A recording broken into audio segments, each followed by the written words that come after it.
Yo, hello, good afternoon. Jared, welcome to the chats. Welcome back. Good to see you again. Hope you're doing well. All right. So, something a little bit different today. We are going to be doing some... We're going to be doing some VFR stuff today.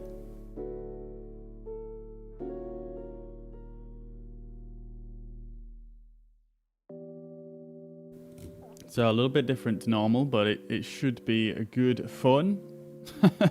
Jared, I'm doing very well, thanks, mate. How are you doing?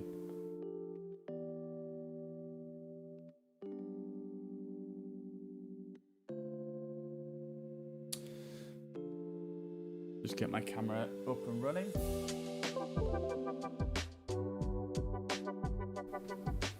All right, let's do this.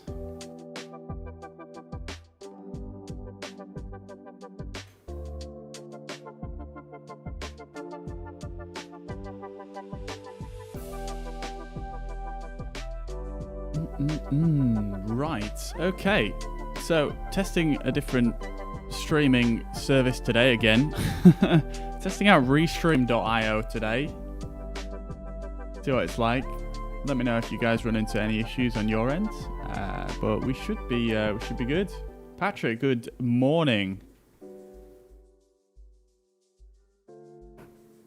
Currently downloading the game on the PC as we speak. Everything I've asked you so far about the game has convinced me to invest $1. Well, I am, I'm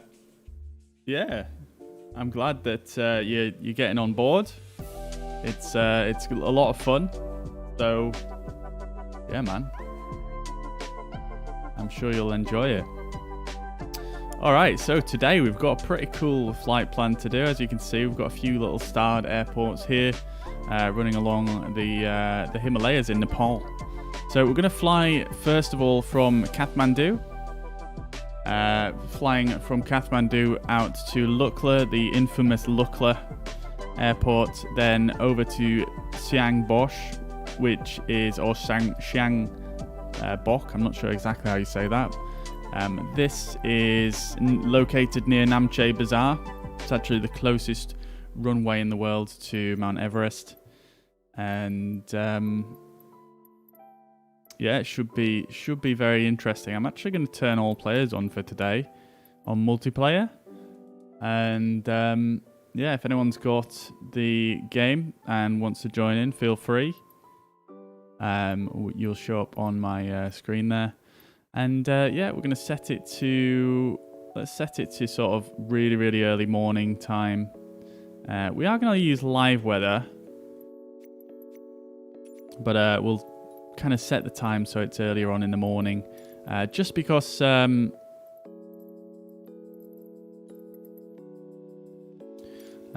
it's going to be getting to sort of evening time in Kathmandu. So yeah, we want to have a nice bit of daylight. It's more or less going to be a nice continuous journey. There'll be no sort of going back to the menu. It'll be more or less just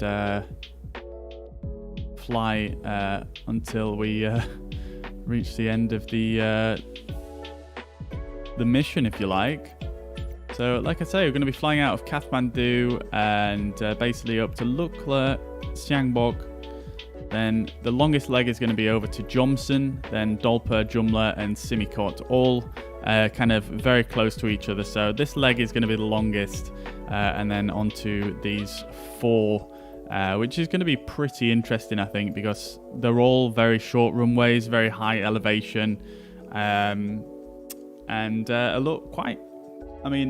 quite challenging airports to land at. So it should be very interesting.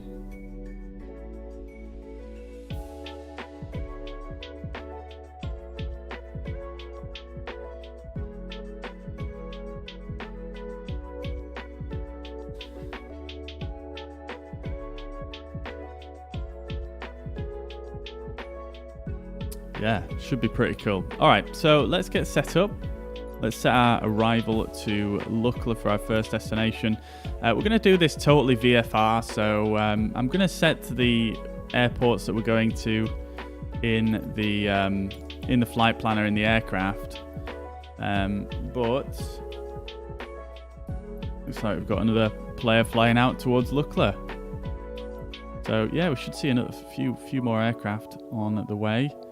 So yeah, I'm going to set up the GPS points in the aircraft, like I say, but we are going to do it VFR. We'll just use that as a reminder of where to go.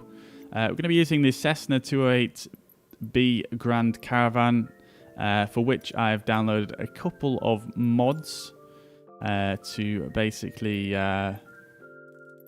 make this a little bit better, really. There's some really good improvement mods, so let's get a bit of weight in here. So we'll get,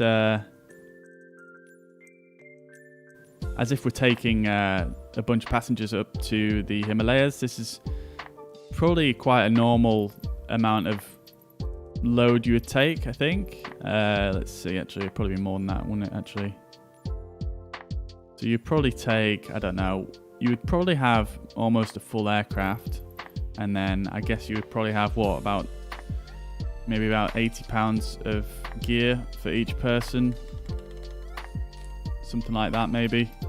Probably a bit more than that, actually, but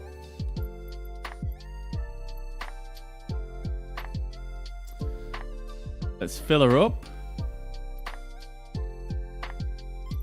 I'm not sure what the fuel burn is on this thing, so we'll put in a small amount because we're not going too far and we should be able to refuel at Lukla.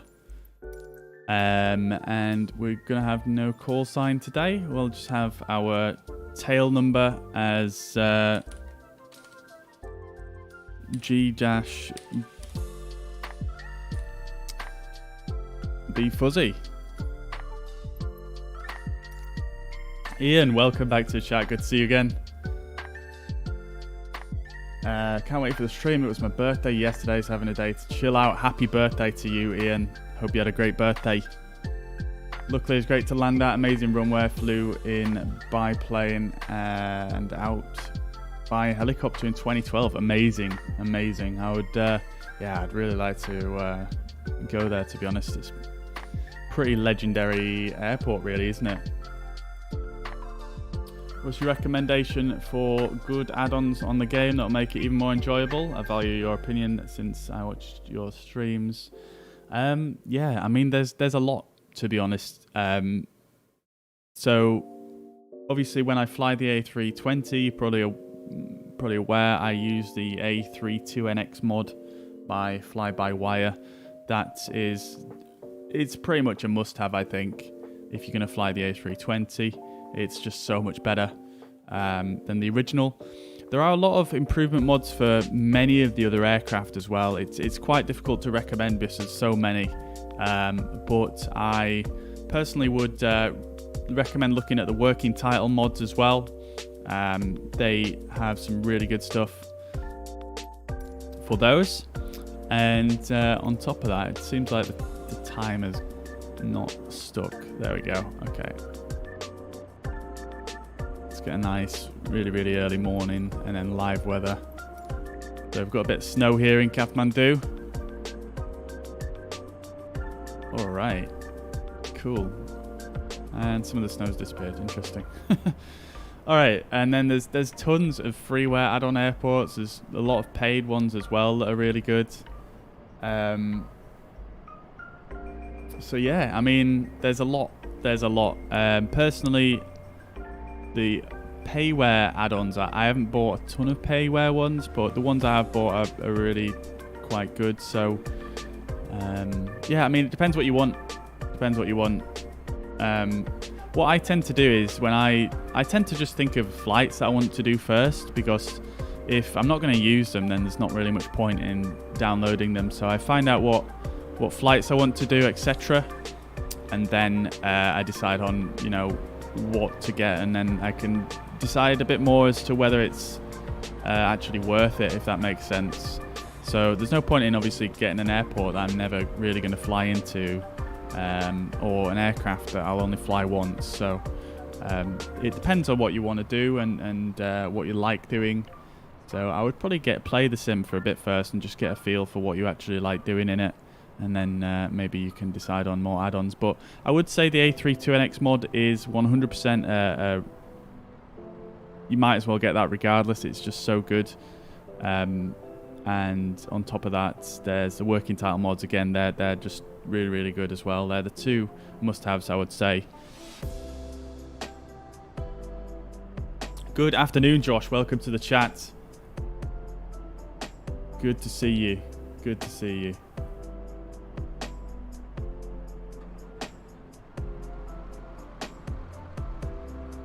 All right, great stuff. Oh, we've got a bit of sunlight coming up over the hills now. Beautiful. All right, so I downloaded this scenery last night. This is a freeware Kathmandu, and it's really good. Except one thing I noticed is you've got all these little pushback tugs everywhere, and they're all just moving around on their own. It's kind of ghostly and a little bit creepy, but it's also yeah, it's a bit strange. I'm just gonna get my controller plugged in now so I can just dart around with the drone for a bit and just have a look around, because I've not really checked out this airport in its fullest.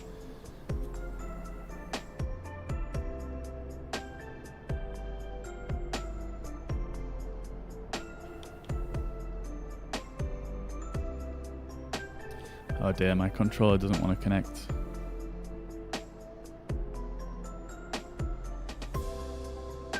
Hello? Oh, come on, it's not run out of battery already, has it?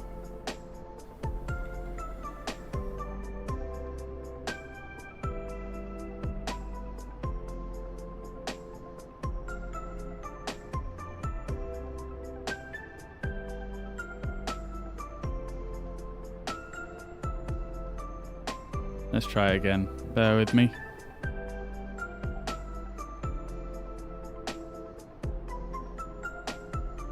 Pleasure, Patrick. Any other questions, feel free to ask by all means.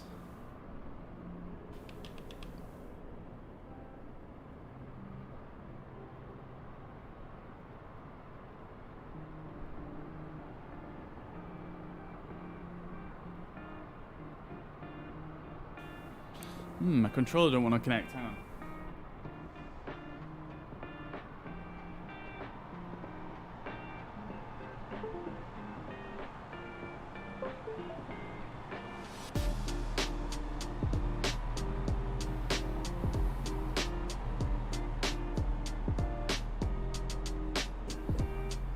There we are.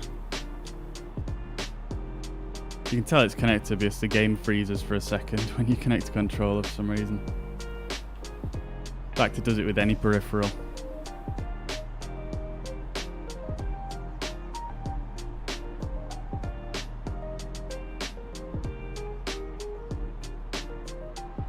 There we are. Beautiful. All right, so let's have a quick browse around. This is a freeware add-on for Kathmandu. As you can see, it's got these strange pushback tugs, so just moving around on their own. I don't know if you call them a tug, but it's, yeah, what they use for pushback. You've got these fire engines as well that seem to move around a little bit, and I haven't actually seen that in many airports, so that's kind of cool. A little bit of cargo here. I think this is just default, but there's some added clutter.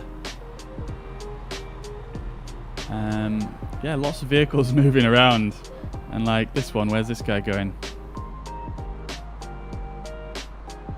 And straight through the wall. Yep. And then over here you've got all these stair lifts that are just moving around on their own. I don't really get it, but I don't know if that's intentional or what. But nevertheless, the main terminal does look pretty good.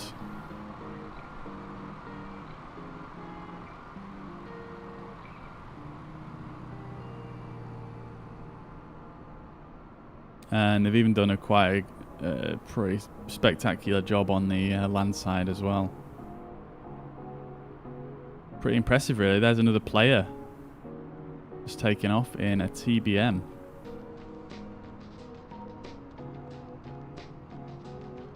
And I think that's about it, really, for this airport. It's a pretty small one. I think there is some kind of temple structure it added as well. I'm not sure exactly what it is. There it is over there. I'm not sure exactly what that is, but I think that's part of the scenery add-on as well.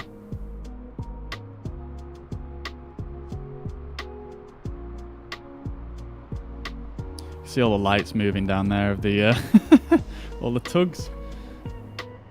All right then, let's get underway.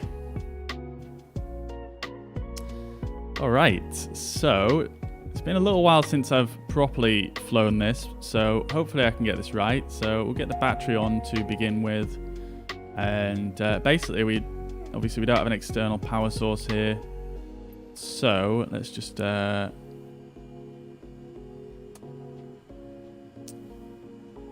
get the avionics powered with the battery.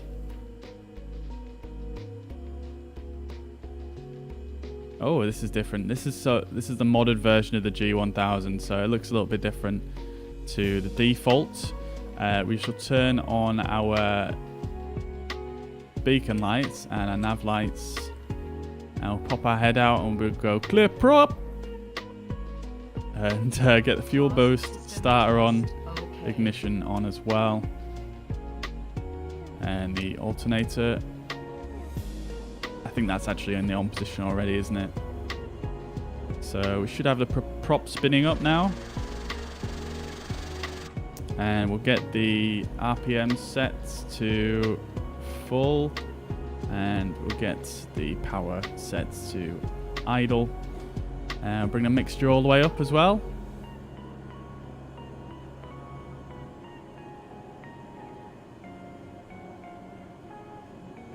Oh no, that's playing again. Oops. Right. I'll bring the hand cam up for you guys so you can see what's going on. It's so quiet in this cabin, I don't understand, but when you come outside it is extremely loud. Alright, so we're not quite at full power yet. What have I missed?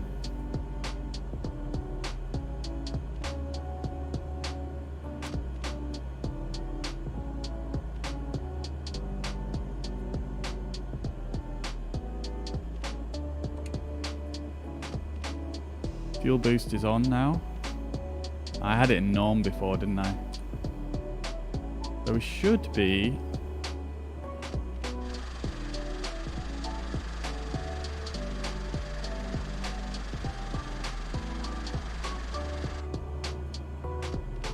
should be ready to rock. However, we're not. So I've done something wrong. This emergency power, I don't think actually is working. Mixture's full, props full. Don't need to worry about the flaps for now.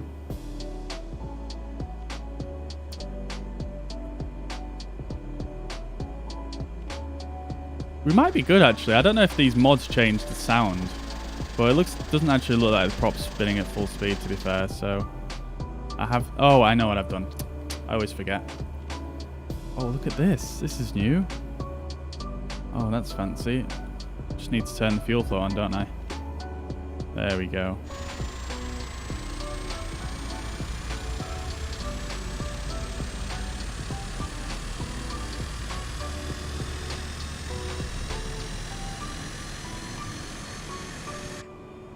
There we go. So we should be able to come down here now.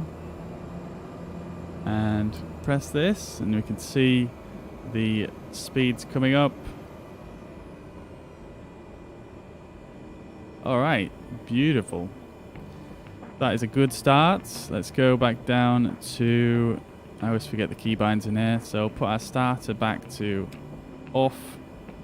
Ignition to normal. Fuel boost to normal. And we should be good to go. Let's get some lights on in here because it is a bit dark. Get our floodlights on.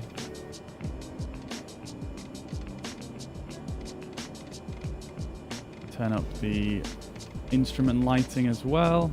Excuse me.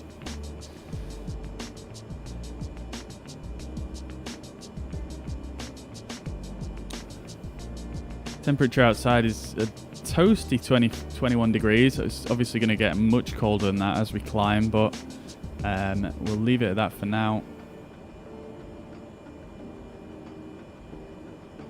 And I think we're just about good. There is a cabin light switch, which I'll turn on for you guys in the back, which is...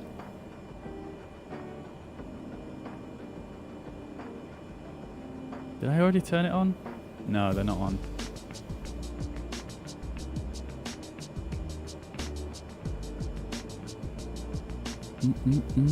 I've completely forgotten where it is.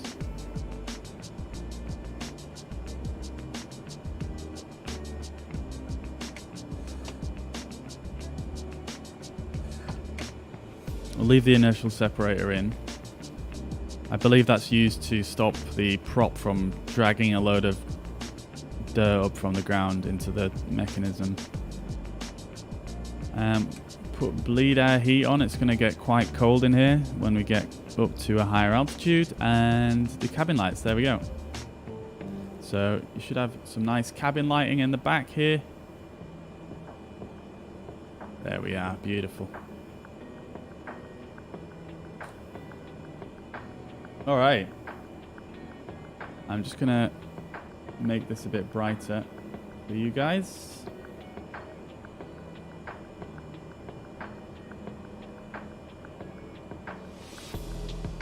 There we go. Okay, cool. So just before we get underway here, we'll just jump on down to flight plan here, and we'll just put in sort of a rough flight plan. I've got our plan here, so we'll jump in to bring up our cursor here. Now, I haven't used this in a while, so it might just take me a few minutes to actually get the hang of it again here.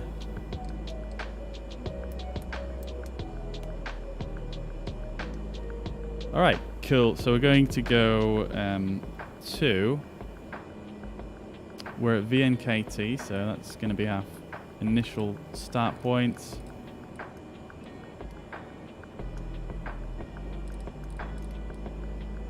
VNKT.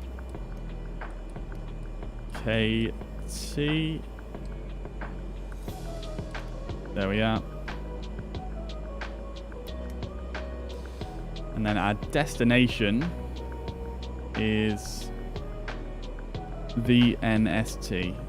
I mean, we might try and come back here if we've got time, but I don't think we will do.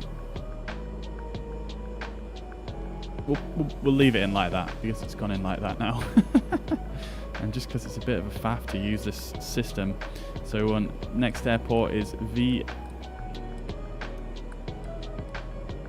Victor November Sierra Bravo.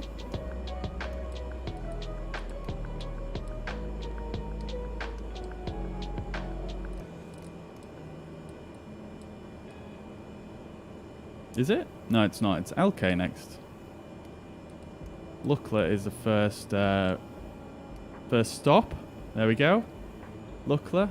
Enter that one in. Next one is going to be Sierra Bravo.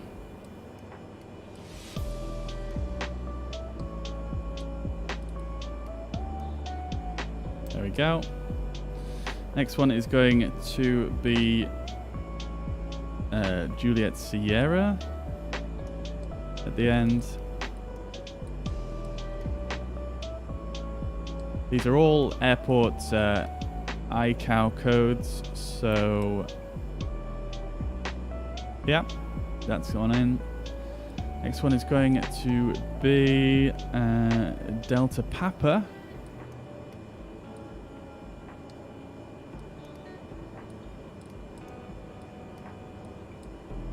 Delta Papa, Dolpa, that's correct. Next one is going to be Juliet Lima.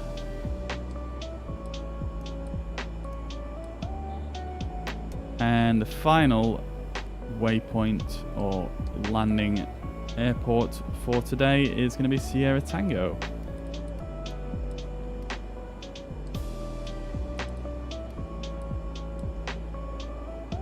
Beautiful.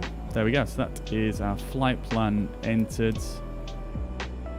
And yeah, that should all be in there. So if we zoom out now on the map, we have a nice little loop around. There we go. So up that way and then, yeah, kind of back that way.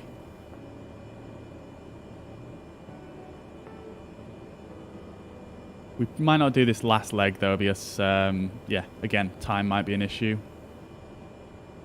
But yeah, looking good. All right, so before we get going here, let's just get the pressure reading. So there's no ATIS here actually, so we're just going to have to press B on the keyboard and set the altimeter.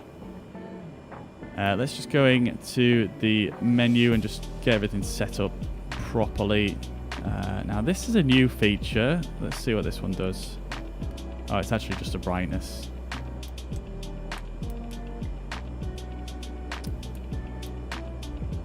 Just going to press all the buttons here and just see see what other features have been added by this mod. So this mod is the working title G1000 mod. So this actually makes quite a nice improvement to the one that comes with the sim. The one that comes with the sim is actually quite good, but yeah, this is much better. All right, let's just set our V speeds real quick. So hang on, let me just work out how to enter this. There we go. So our rotate speed is going to be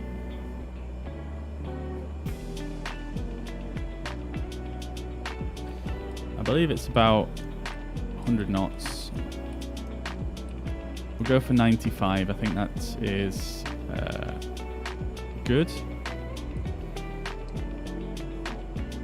And then a V X-ray we're not going to use. We're going to use V Y, which is the best rate of climb, I believe. I can't remember exactly which is which, but that's that. And we're going to stick that one on as well. So these will show up on the speed tape as we depart. We don't need to put in any minimums because it's Lukla. I don't believe there are any minimums. And that can be that. Cool. Okay, transponder will go to, well, we'll put that in once we get going, but don't really need to use it in this. We're not flying on VATSIM or anything.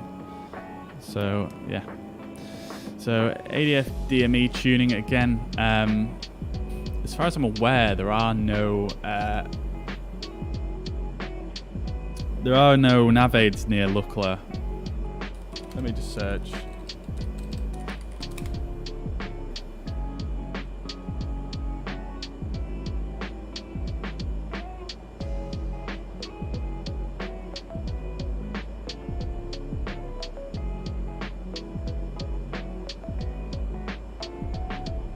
Yeah, no, there isn't no nav aids we can use, so we don't need to put in any ADF DME. We're going to use the GPS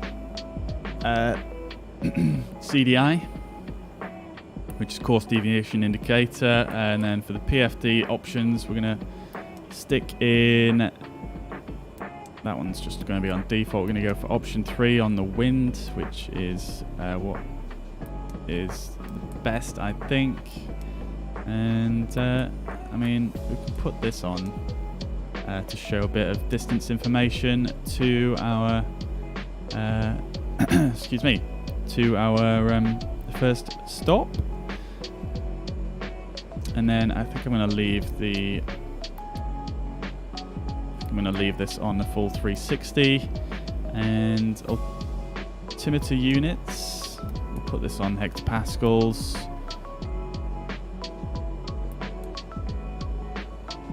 And I think that is about it. I'm not I think these are new options added by the mod, so I'm not sure exactly what they do in set.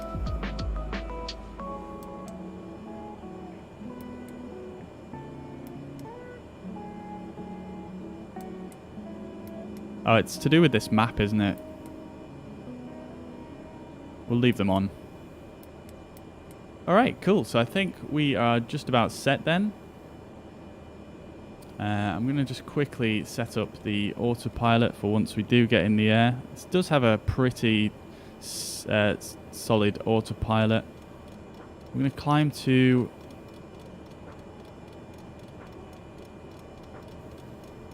I'm going to climb to 15,500 feet. I think it's probably going to be good.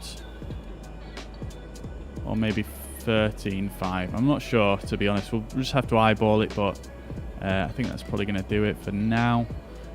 We'll use vertical speed mode. Sorry, not vertical speed. We'll use flight level change mode once we start the climb out, and we're going to put that to our VY speed, which is the best rate of climb at 92 knots. So we'll set that in there, and we'll turn the yaw damper on for when the autopilot comes on. And the flight directors will come on once we engage the autopilot. And that should do it. We'll put nav mode as well, just so we don't have to fiddle too much. Alright, I think we're ready to get underway. Let's turn on our taxi lights. Seat belts, no smoking, can come on.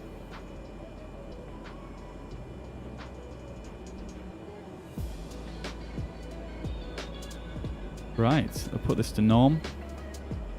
And we'll turn on the stall heat as well. To be quite honest with you, I can't give you a description as to what stall heat actually does. But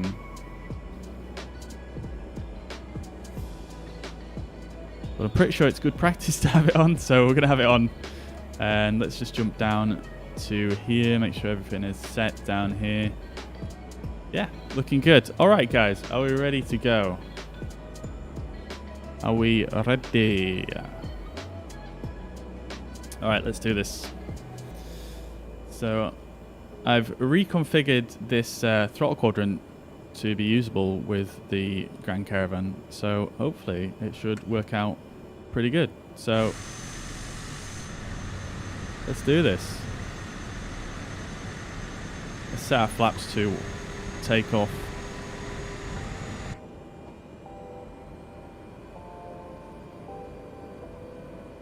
So from the mods that I looked at, we should have a much better turning circle with this. I was messing around with this last night, and the turning circle is just terrible on the default. Yeah, that's much better.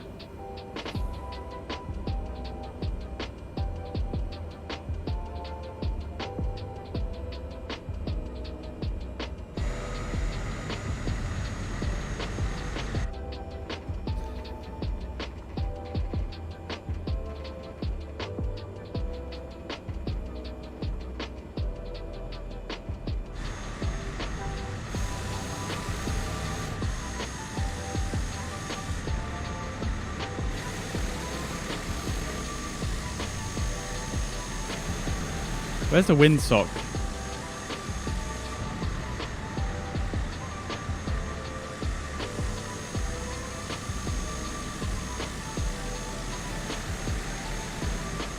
Try to see where the windsock is so I can choose which runway to take off on.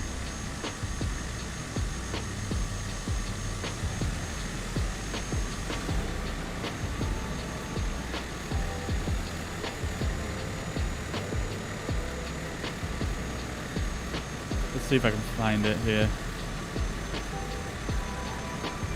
We'll go back on the drone cam and just cheat and try and find it this way because we kind of need to know the winds. Oh! Oh dear. Oh, there we go. There's the... Alright, cool. So it'll be good taking off on the end that we were heading towards. Perfetto. Okay, let's go.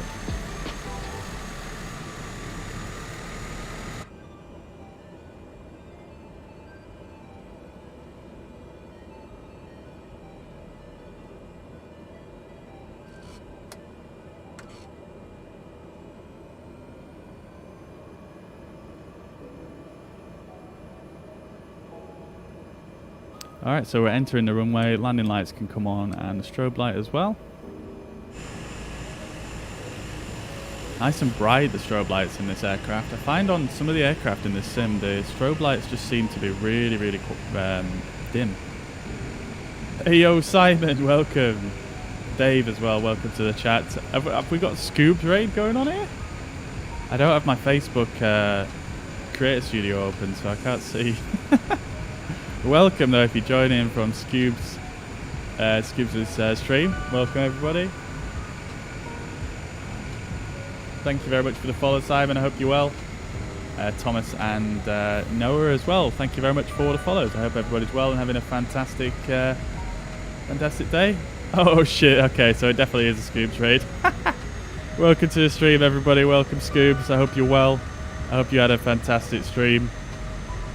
Thank you very much for the raid, dudes. I'm doing very well, thank you, Richard. How are you doing today? Welcome.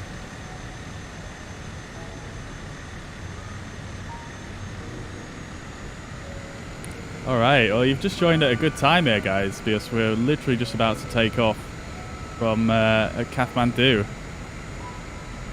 Heading out into the Himalayas today. Should be pretty cool, a bit different. And yeah, let's get underway. So slowly bringing up that power.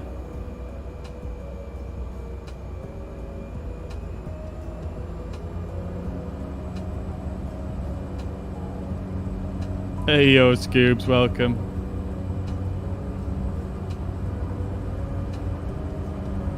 So slowly building up the power here. Try to keep it straight.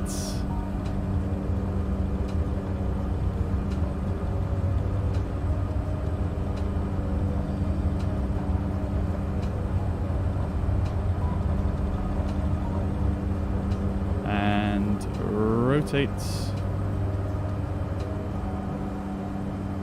So we're going to try and keep it at this speed roughly.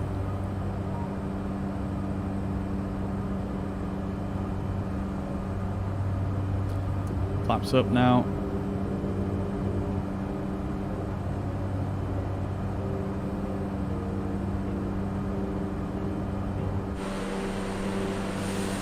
Beautiful. Beautiful.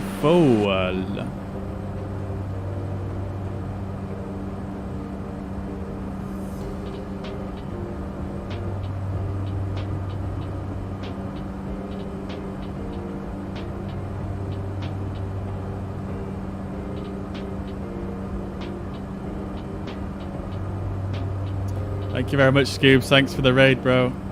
Thank you, dude.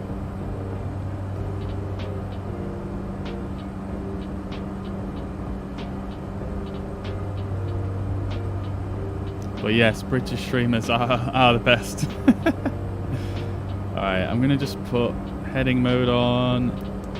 And let's just turn on the autopilot real quick. Just so I can resolve the issue with my flight plan here.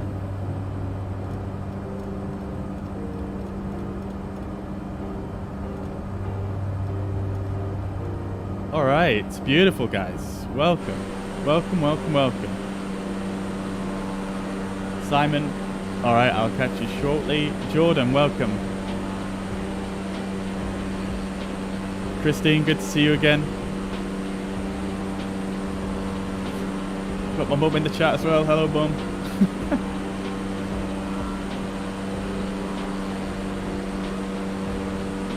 Richard, when we were doing streams with Scoops, I'm not sure, to be honest. Hopefully soon.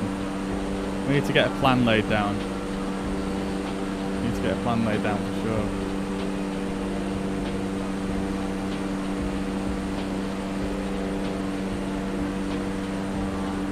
Alright, so we're heading out of Kathmandu, which we just took off from over yonder. And yeah, we're climbing out towards 13,000 feet now. I've got my heading set completely incorrectly. So I'm just going to swing us round.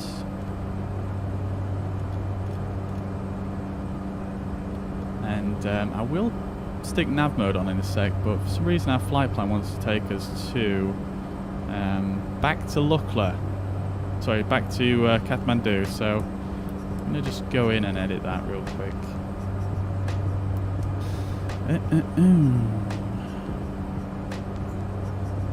Oh, let's bring the power down a little bit.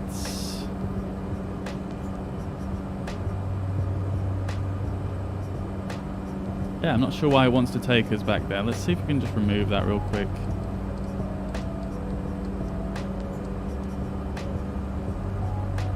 Clear that one out. Okay.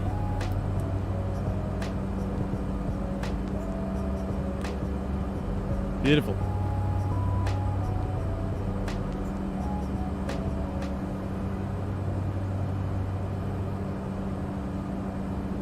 Looking like a baby and heading out. Okay, James, take it easy, brother.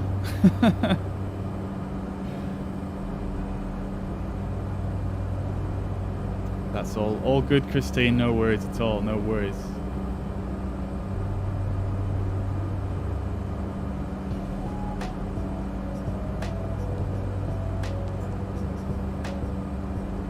No worries at all. And yeah, Jared, it's quite a difference, isn't it?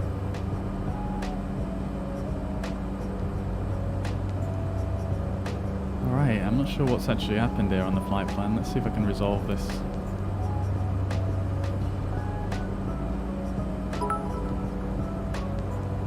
Good afternoon, Hatham. Welcome to the chat.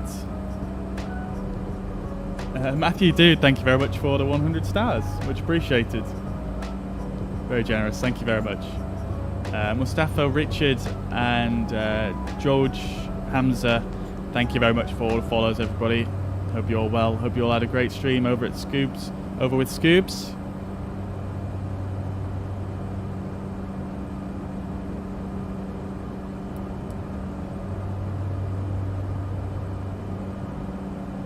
Now, how the hell do I just insert... How do I make this the next leg? I don't understand it. It's been such a long time since I've used this, I've actually forgotten. What if I just went direct to this? Okay, no, that's not going to work. Let's close that off. I mean, we don't really need to use the flight plan anyway. I was just using these for reference, so we can roughly see where we are in the world. Maybe I'll resolve that when we get underway.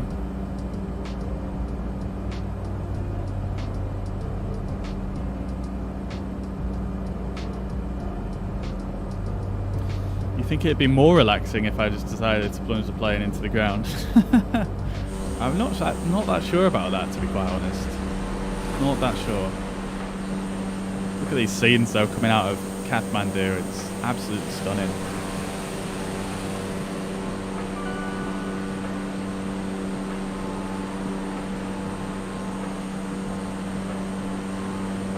Richard, thank you very much for the follow. Hope you're well and having a fantastic week. Welcome to the stream.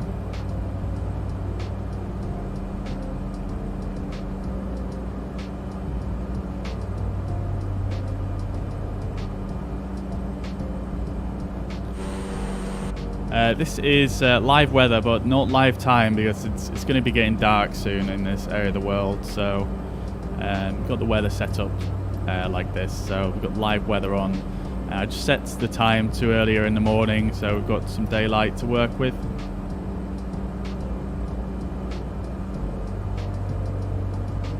Thank you very much, Richard. Enjoy the rest of your day, mate. Take it easy, man.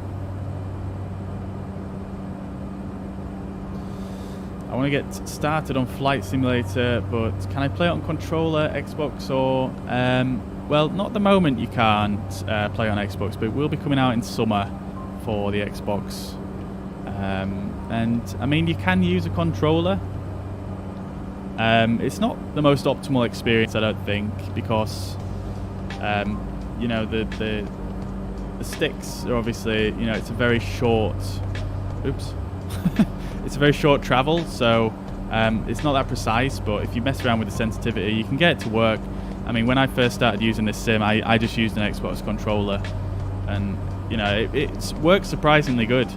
You would probably need also a mouse, though, to access some of the controls, because you can't control everything with Xbox pad, unfortunately.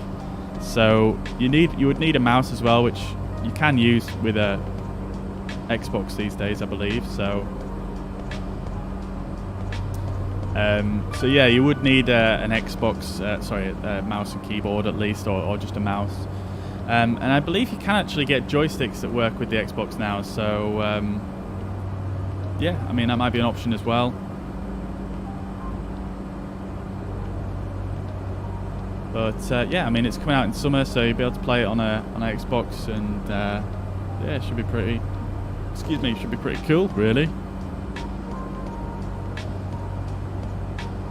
Just have a browse around in the back of the cabin here. Pretty amazing scenes coming out of Kathmandu. Absolutely love this this departure. All right, so we get. Sort of approaching our cruise speed now. We could probably go a little bit faster.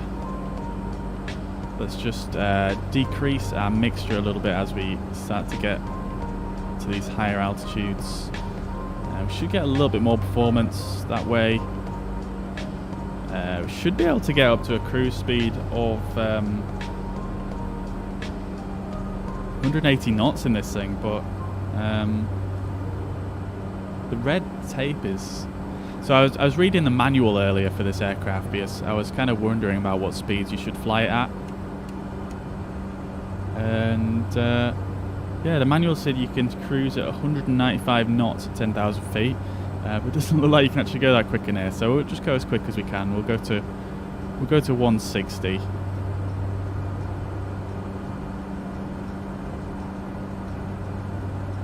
Doesn't look like it wants to go that fast though.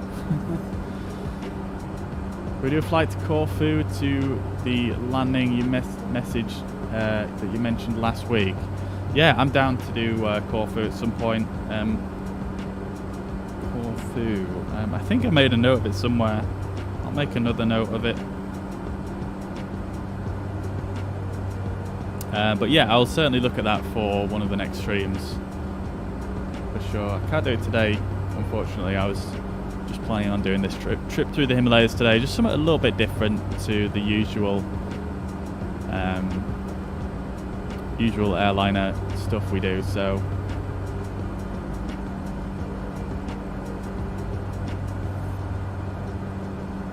yeah, just changing it up a little bit for today.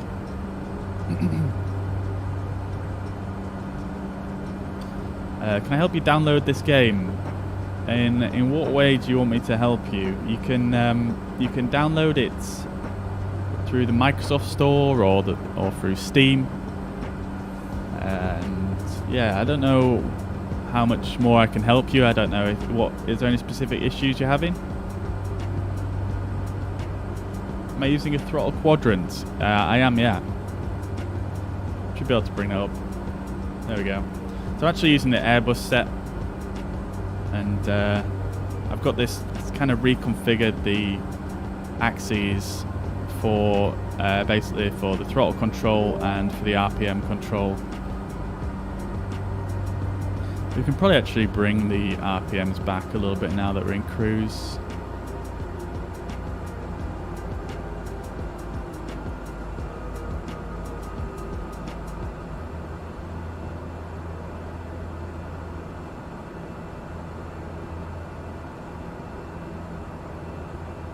Maybe even bring the mixture back a little bit further as well.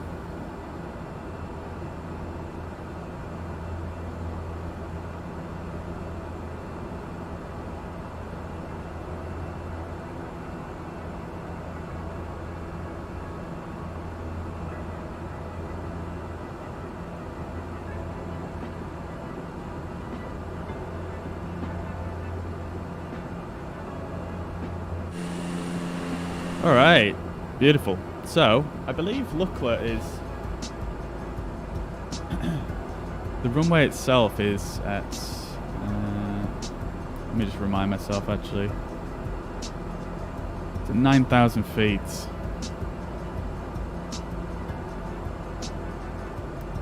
But we do have a bunch of mountains to clear.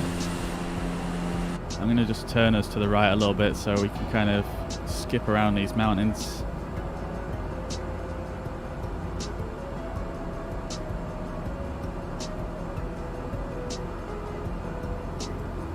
Flying to Bangkok was an experience as well. Interesting. I'll have to look into that one. I've not really looked into doing Bangkok at all. Hi, what is the moving wheel down there? Whereabouts? Oh, this one. This is the trim wheel. So, because we've got the autopilot in at the moment, so the aircraft is trimming itself to keep us level. And we're getting a few little bumps there as we go over these large mountains.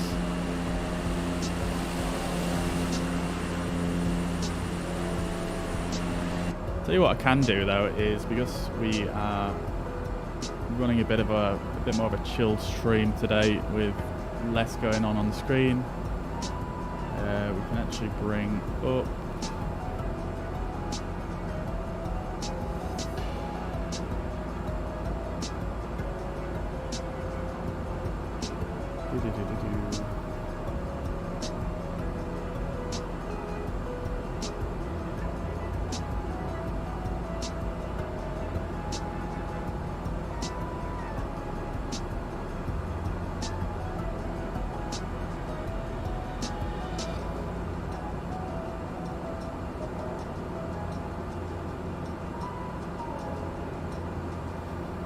actually bring up on the screen. We'll bring up the chat, because why not?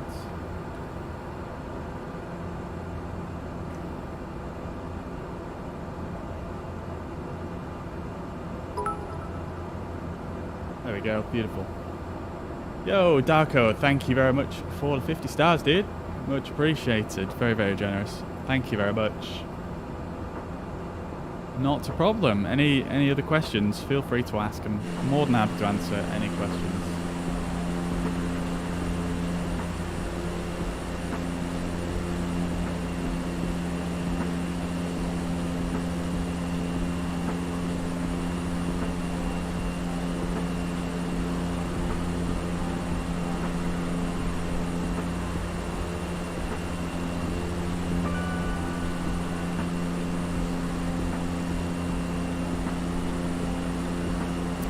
Robert, thank you very much for the follow. Damiana, thank you very much for sharing. As always, much appreciated. Glenn as well, thank you very much for the follow. And Richard, thank you so much. A little settlement up on the hills here. What a place to live. What a place.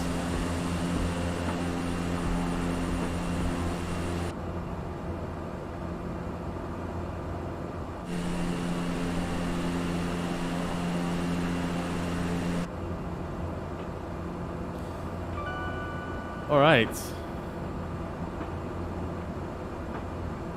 There's an experience being in Thailand at 15, $10 good time. Oh god. What is your aircraft that we're flying? It is a Cessna Grand Caravan.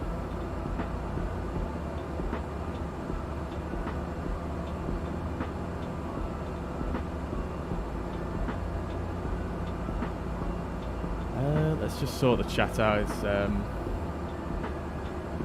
probably not the best to put it in that corner, is it?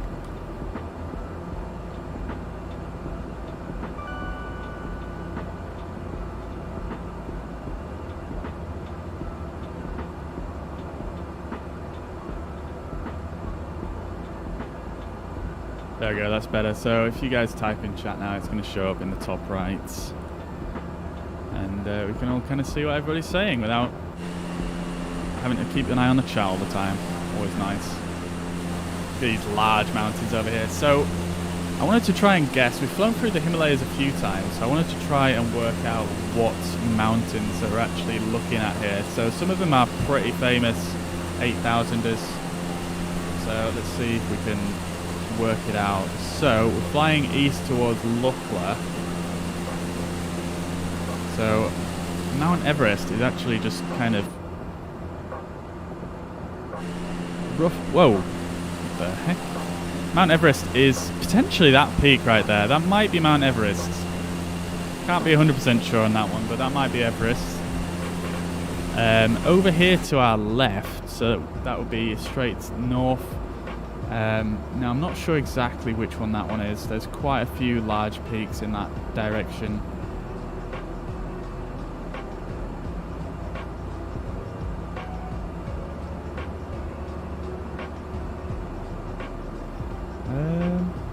Could be Number, Tengi, Ragi Tau.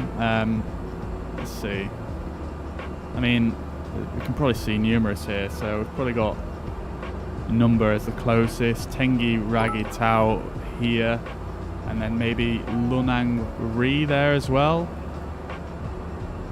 and then Cho Oyu as well, maybe somewhere around here. And like I said, I think that's Everest there. I think so.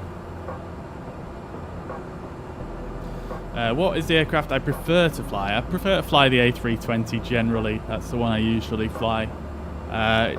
It's just great aircraft. So you go train to be a pilot, sell yourself to become one or something.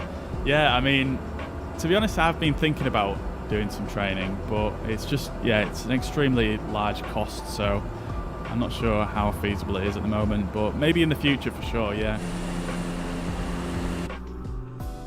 Alright, I'm just going to nip to the bathroom one sec. I'll be back in a moment.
All right.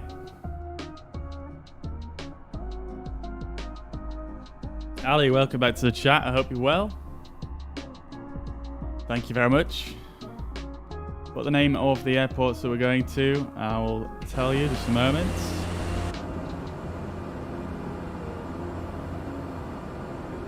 So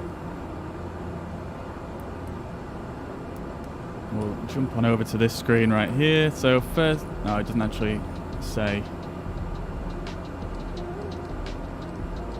First one is Lukla anyway. Second one is near Namche Bazaar. Can't remember what it's called. Sangbok, I think it's called. Sambosh, something like that.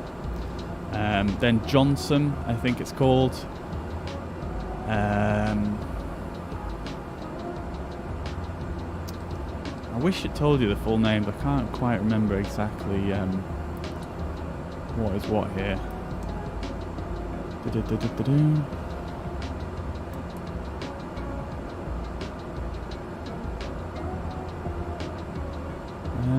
Yeah. They're the first few anyway. I'll try to remember the other ones as we go along. I've only got the iCow codes for them at the moment. But we do need to kind of start navigating our way towards Lukla right now, because we are getting pretty close.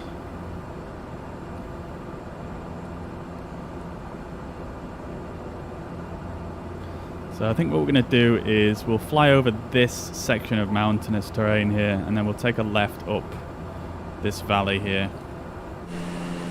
And we're not actually going to make it over here, so we're going to need to climb a bit to get over this mountain range. So let's just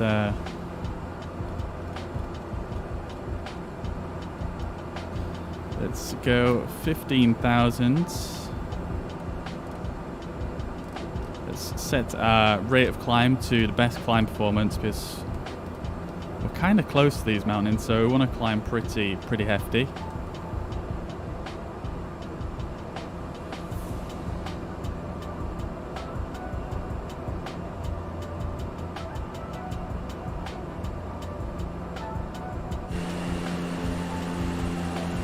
Yeah, that's much better. These views out the windows are sick, though.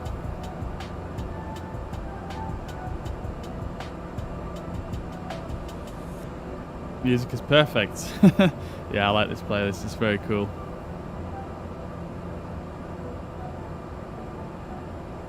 Is this pressurized cabin? Would one be wearing oxygen? Awesome flying. It's I don't actually know if it's pressurized. I don't think it is, to be honest.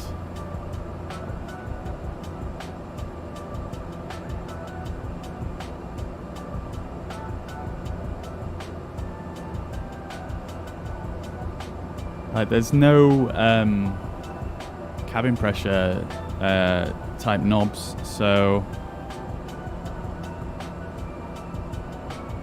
I don't think it is, to be honest, but I don't think you would wear oxygen on a flight like this, to be honest. It's, you know, it's not that long of a flight, and you're only sat still, so I'm not sure it would be needed. I don't know, though, to be honest, but obviously this is a fairly well done routing.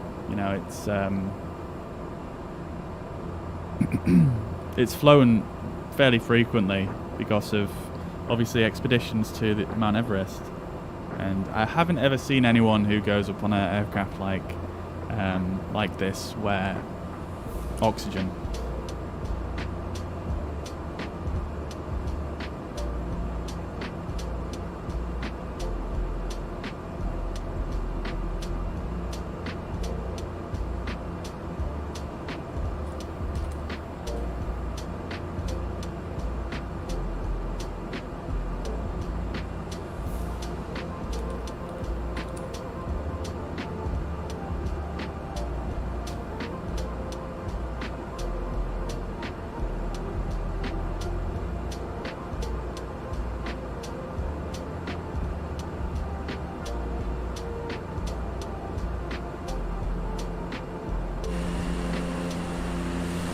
Alright, so we're going to make it up this valley here, the next one along, and after we pass over this ridge we'll descend down a little bit.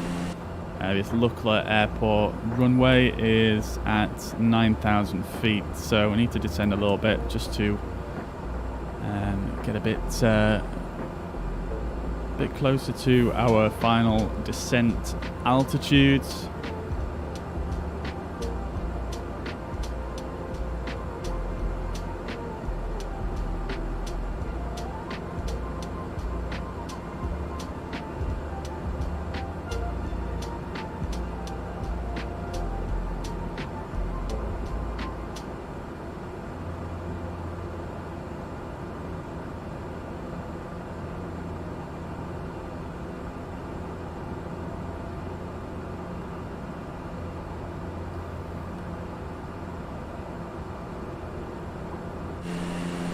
I love how big this front window is on this aircraft. Like, there's just a continuous big piece of glass that you can see through. It's so good.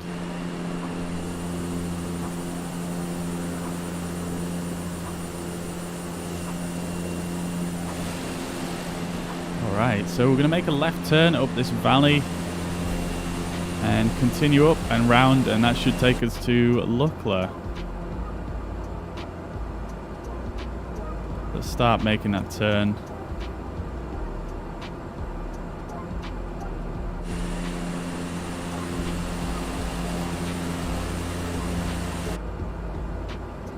And we shall descend a small amount.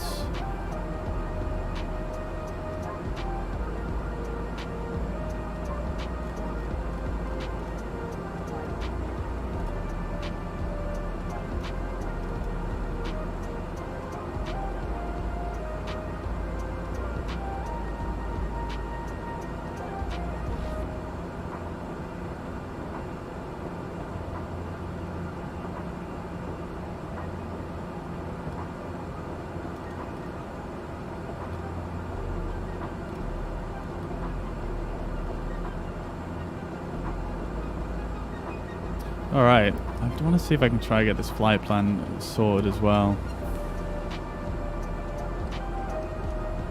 Ah, there we go. I think you press that one, don't you? No? Oh yeah, you do, yeah. Okay, cool. That's perfect. That's what I wanted. So, can I actually import a new...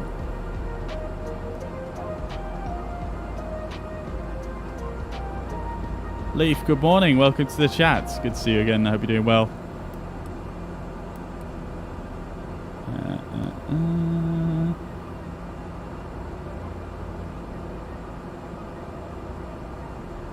That's actually fine. I'll just leave it like that. I think you have to clear it all to actually put in a new origin, so I'm just going to leave it at that. But at least we've got the distance to the next leg from that one. It's only an 8-mile leg, the next one after this, so it should be pretty rapid fire.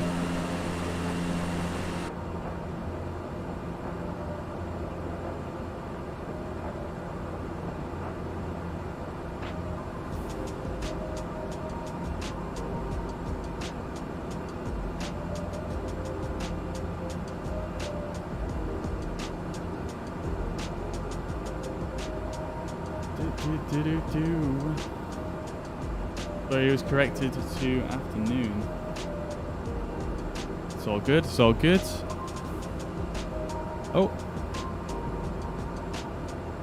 Sim has stopped doing things. That's not good. There we go.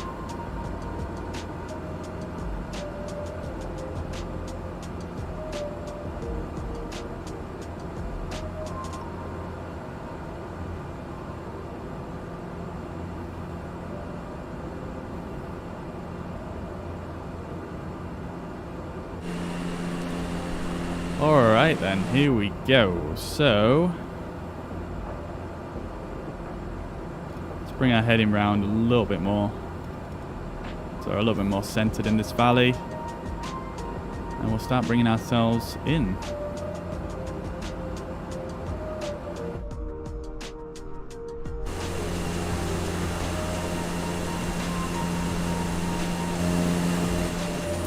Really cool camera angles you can get with the drone on this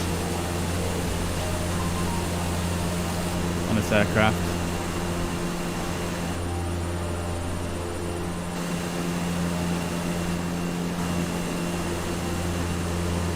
Like this one's a good one.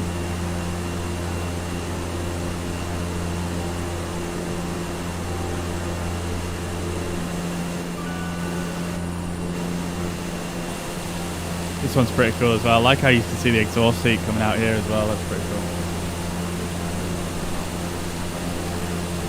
Rebim, thank you very much for the follow.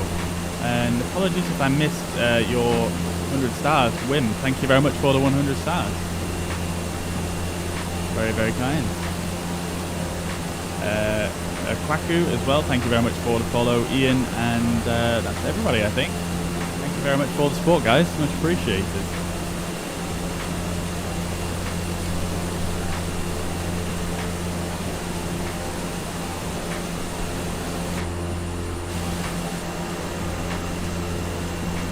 like there's another little airfield down here. Wait, that isn't Lukla, is it? Or is it?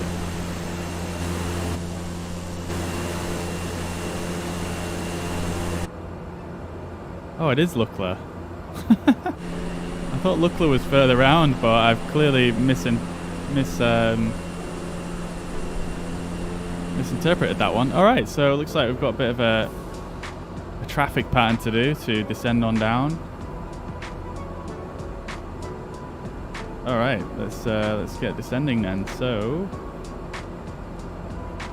we'll set our vertical speed. We'll go down to about 1,000 feet per minute. And we'll just pull back on the throttle. Wow, we're getting bumped about quite a bit here, aren't we? Let's see what the winds are. We've got 20 knot winds, so pretty hefty winds coming down this valley. I imagine this is not too pleasant for the passengers right now.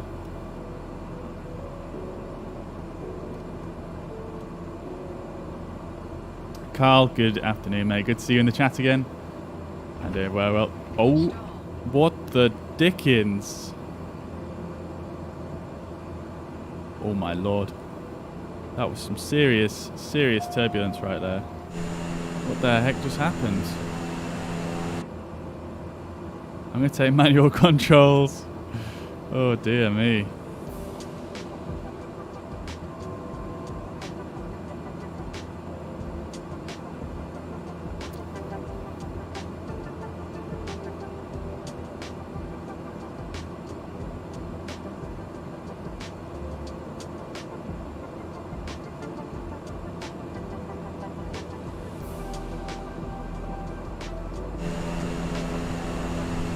We're very close to these mountains.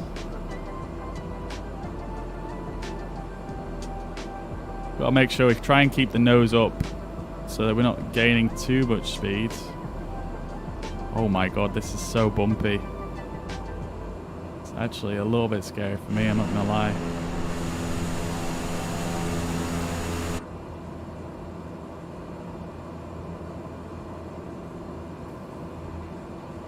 Whoa! Wow, this is an experience.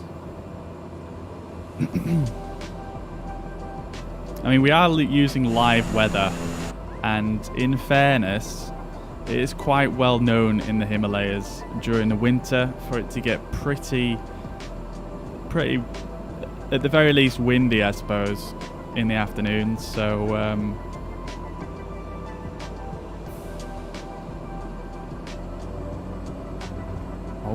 oh my god.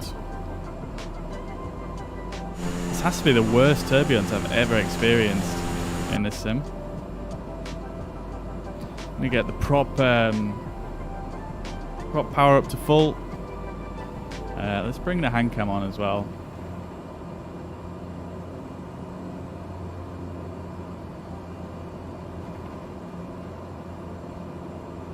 Alright.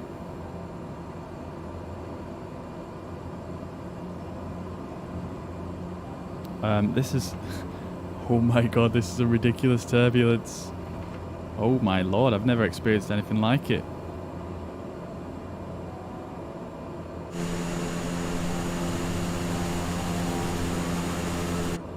Alright, so let's do a bit of a turn. So we'll swing out to the left a little bit and then swing back around to the right. And that's going to be the safest option. Oh my lord.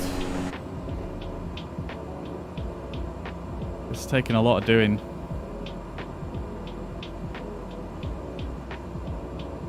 Alright, let's swing back around to the right. I'm going to keep the nose up now so we stop descending quite as much.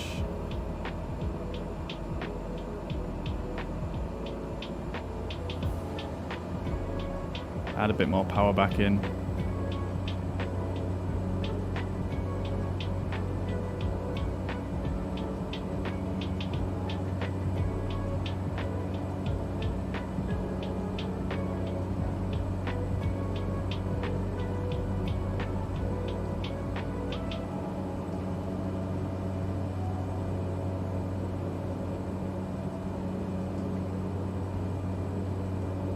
I did not realize Lukla was going to creep up on us that early, to be honest.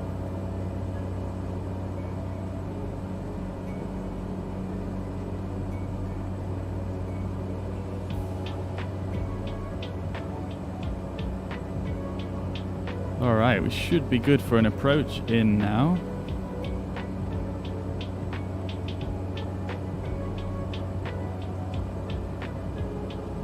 Yeah, we're probably a bit low, so I'm just gonna try and keep us level here for a bit.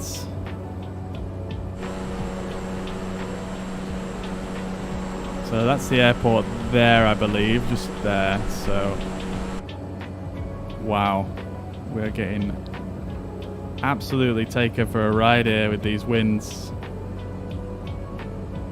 It's kind of wild.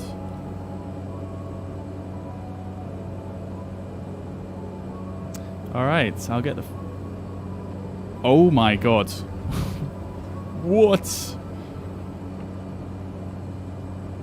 Oh my god, this is something else. This is some serious gusts. Oh, I'm gonna need to put... I need to keep quite a lot of power in here.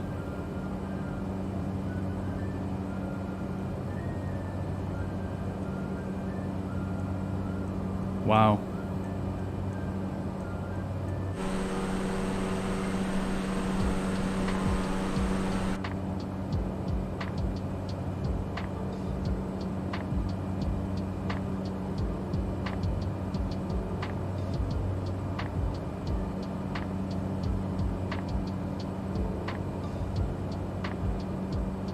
There we go again.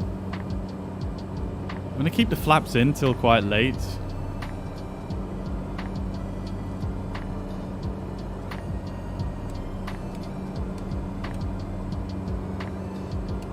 Wait, hang on. We're still at 24 degrees. What the hell? That's bizarre. Alright, I'm going to lower a little bit of power as we start to come in now for our final approach. See if we can get configured here. So we want to be aiming for about 78 knots for our landing speed.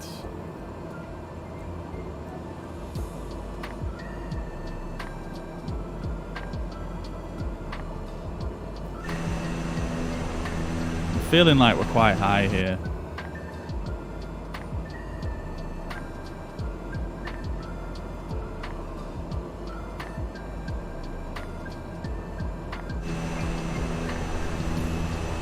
Yeah, I'm feeling like we're a little bit too high, so I'm just going to swing it round. Just going to do a quick circle. We'll put one stage of flaps out.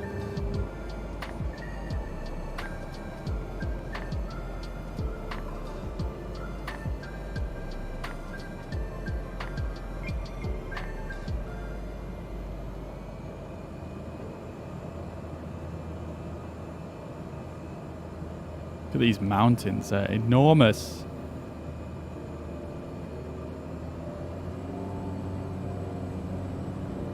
Definitely want to keep more power in than this.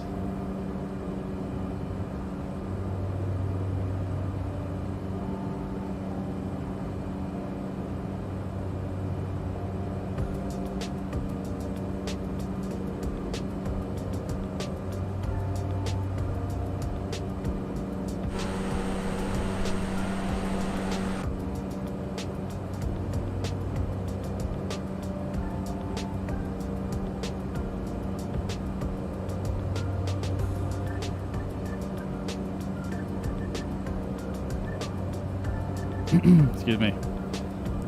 Carb heat work in this situation. I will take a look at that momentarily. I'm not sure if I've seen a carb heat switch in this thing though, to be fair.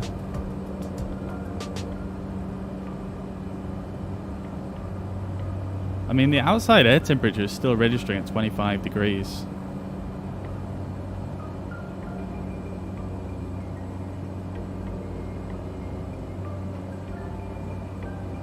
All right.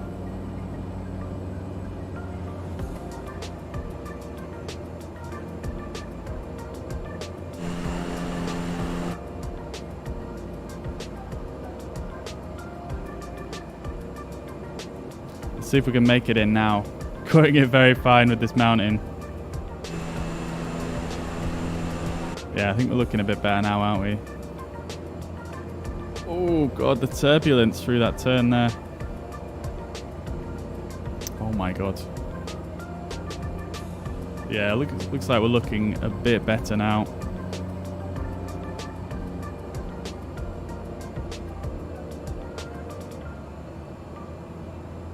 Oh my lord. I can't. Oh my days.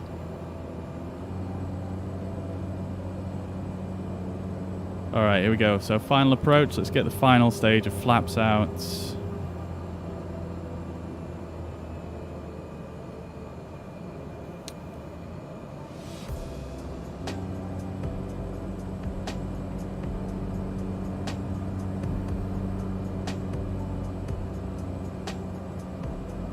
Ah, no, we're too high, I think. 500. Oh no, we're way too low now. What the heck?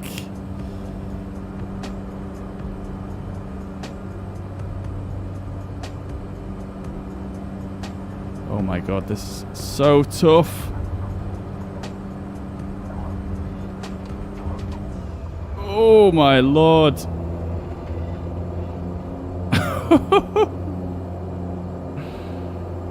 Wow.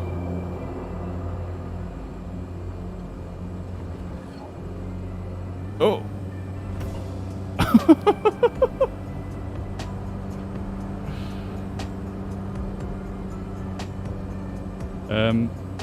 Hello?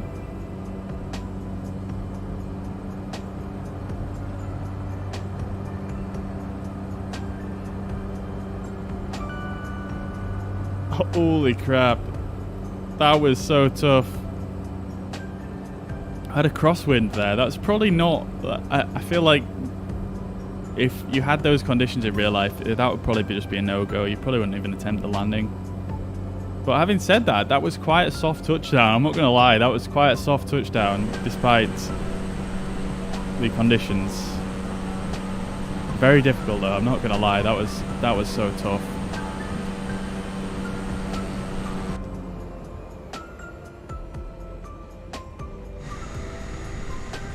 Alright, let's bring her in then, and just get parked up here for a second.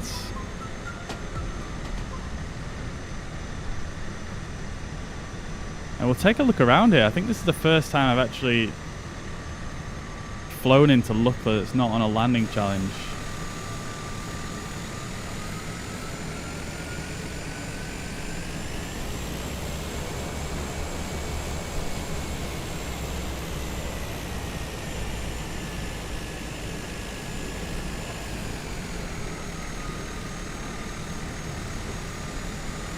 I feel like I need to change my brake controls.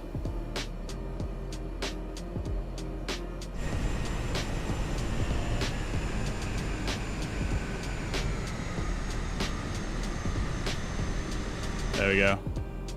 That's not perfect parking, but it'll do. Alright, let's shut this thing down for a few minutes and we'll get ourselves regrouped and get going for the next leg. So let's turn off the fuel flow and set the starter to off. Fuel boost can come back to normal. I should have done that earlier actually, but actually no, it was on normal. We'll just turn it to off. And then we'll turn the avionics off as well. And the battery can come off as well. Everything else is fine where it is. Looks like we've got another player here. This is another player right here. Alright, let's take a look around this this stunning airport. So this airport is one of the airports you get with the default game, but it's one of the what you would call handcrafted airports. So Yeah, it's done with a lot more detail than your average. There's even a little parking spot here by the looks of things. That's pretty cool. But yeah, the detail here is nice. Like, you've got these buildings that are obviously not auto-gen. We've got the Nest Cafe at Lukla. You've even got details like these little staircases going up. And then Lukla Airport in the grass there. And yeah, I guess this is the main terminal building right here. And then we've got a player colliding with a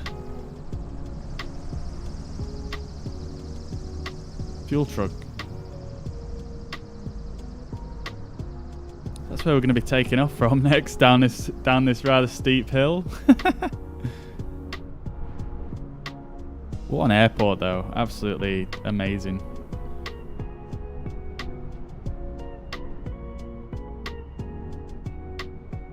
Like, yeah. I mean, I feel like I could have done a bit better on that approach, but might have been a good idea to go around there actually, but we did it. We did it. With plenty of runway left to stop, and we actually tilted over as well, didn't we, onto tilted over onto the back two wheels because of the hill backwards. I don't know if you guys noticed that, but yeah. All right, cool. Let's get set up for the next leg then. And yeah, Jared, this is very, yeah, I mean, it's supposed to be a pretty realistic representation of what it looks like in real life.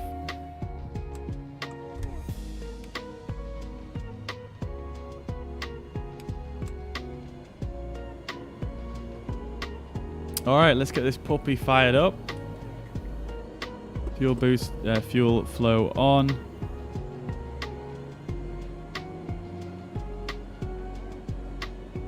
Get our avionics on as well.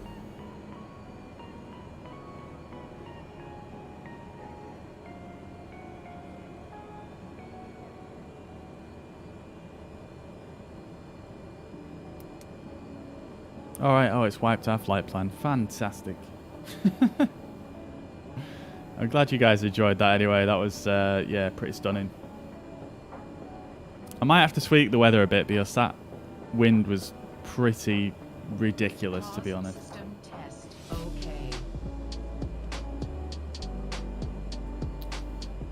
May we see the FBO?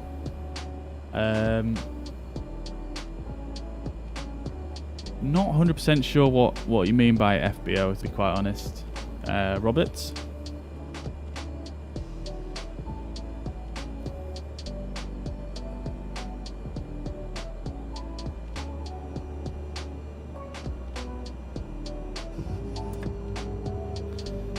Alright. Let's get a little flight plan put in, even though we're not going far at all. So we're going to... Well, we're going from where we are currently, which is Lukla, and we're going to VNSB, which is Siang Bosch Bok Airport and Namche Bazaar. That's our flight plan. Very, very short. Just a little further up this valley. Fixed base operation, VIP lounge.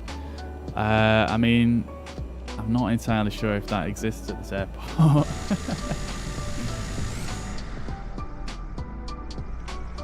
I don't know if these buildings have an interior. They do not.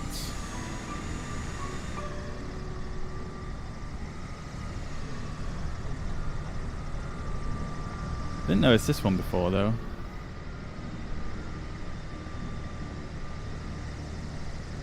It is very cool the amount of detail they put into this though. Even if you look back here, like you've got these buntings hanging down here as well. And yeah, it's just good detail, man. I love a bit of detail. What's this trolley doing here? I feel like that doesn't belong there. Oh, we've got another player here as well. Oh, he just despawned. Okay, never mind. Bye-bye. Alright. Let's get underway then. Let's just check how much fuel we've got left before we get going.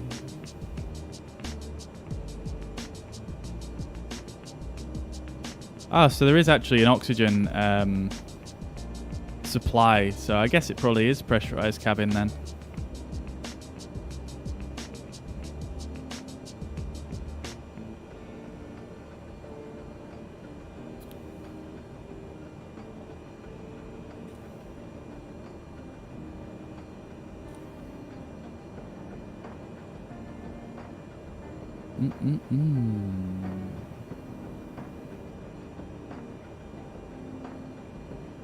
So we've got some fuel left. We should probably refuel here, I think. Yes, our next leg is a bit longer. Can we get... No. There's a fuel truck here, but we can't use it. So we're going to have to just fill it up a little bit like this.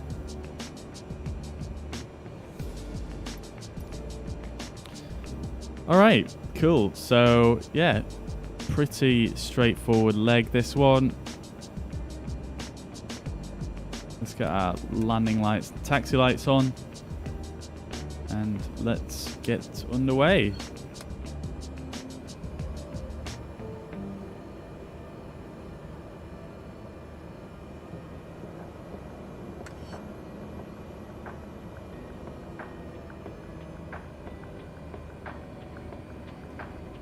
Oh, this guy's back.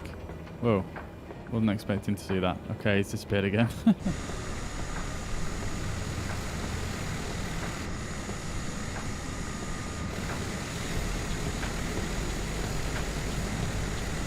Alright, here we go, guys. Are you ready for this? This should be fun. Let's set landing flaps.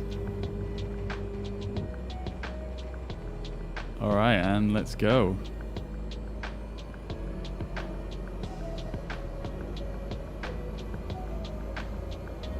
Yeah!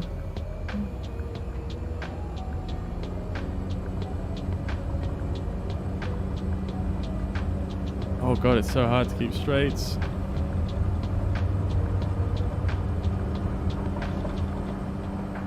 Whoa! Oh my lord. Wow, you have so little room to take off there. I bet that is ridiculously hard to do in real life.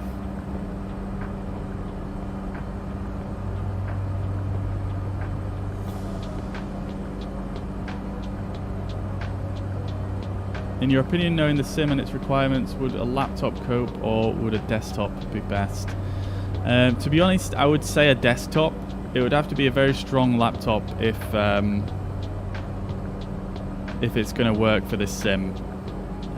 Having said that, I feel like you can get away with lower specs than what you would think for this sim. Well, it just depends on what kind of performance you want and what kind of visuals you want, really.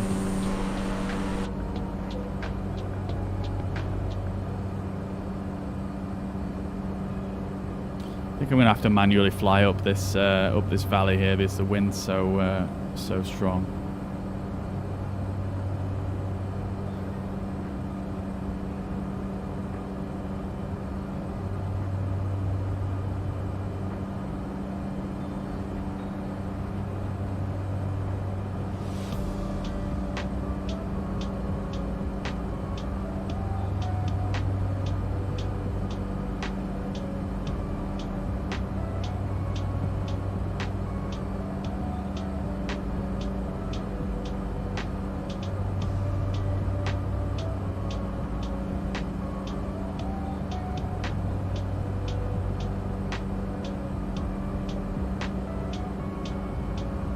What's my full setup? Do you like, what do you play on and what other things? do you use? I mean, you can pretty much see my full setup on the screen right now. It's pretty simple setup, to be honest. Yeah, I mean, I'm just using a joystick and a throttle quadrant, keyboard, mouse. I've got a controller that I use for controlling the drone camera. That's it, really. Pretty simple and straightforward. So we need to be at 12,000 feet for this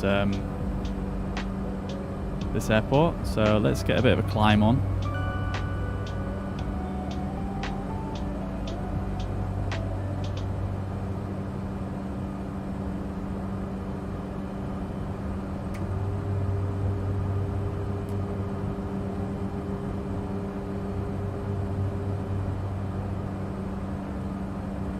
Oh my god, why are we diving into the ground?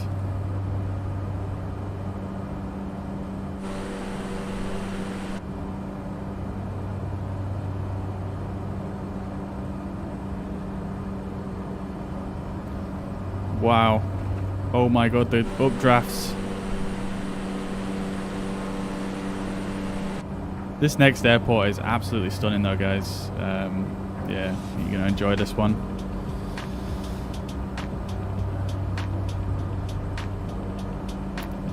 What computer? So just to give you a very short rundown on the specs, I'm using a NVIDIA 2070 Super graphics card, as well as a Ryzen 5 3600 processor, and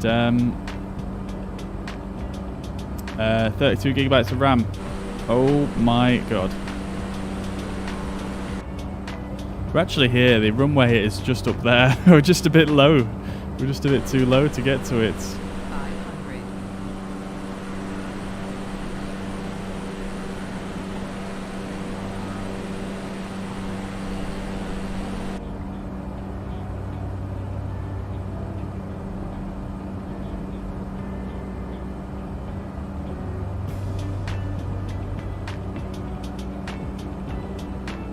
I wish the snow rendered a bit better on the mountains. Like, these mountains look a lot better without snow on them. Like, they're just rendering the snow, the real-time snow, just it's not that great, to be honest, unfortunately.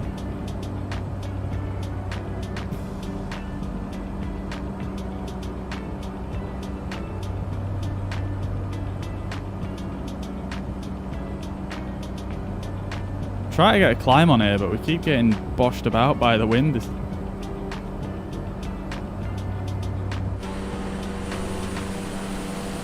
There's Namche Bazaar just up there. You can see that group of buildings there. So the runway is somewhere above it.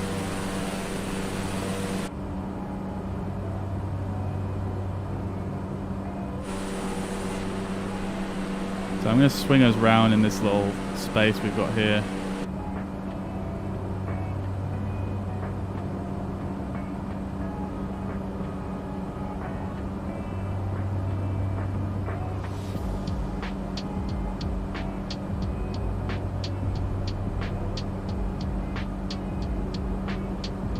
Better than the view out your office. Probably better than the view out of most people's offices, I'm not gonna lie. Look at that peak up there.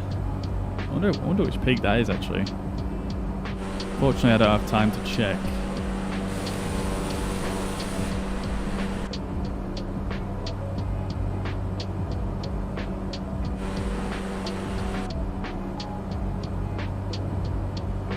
Ooh, this is a spicy turn. Oh, look how close. Oof. 500. Uh-oh. Now this is a spicy turn. Jeez Louise. Good state.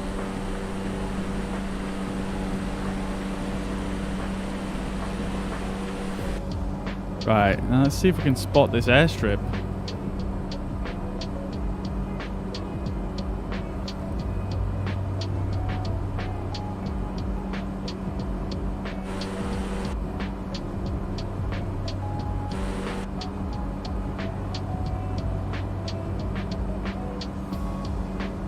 think it's somewhere down here. I think somewhere down this way. Just below this ridge, maybe.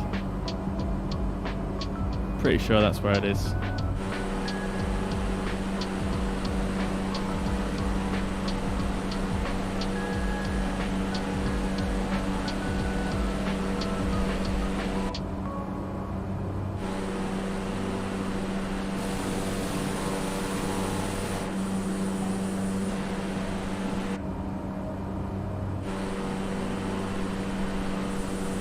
There it is, right below us. Alright, let's get a bit of a descent going.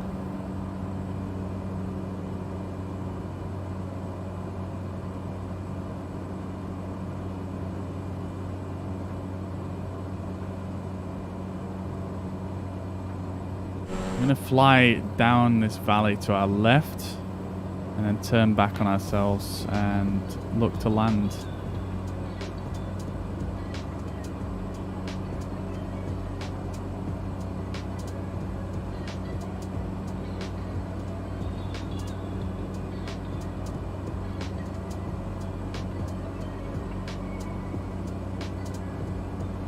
So it looks like for landing, we're probably going to have a bit of a... Looks like we're just going to have a headwind here, so it shouldn't be too bad. It might be a slight crosswind component, but I don't think it's going to be as bad as last time.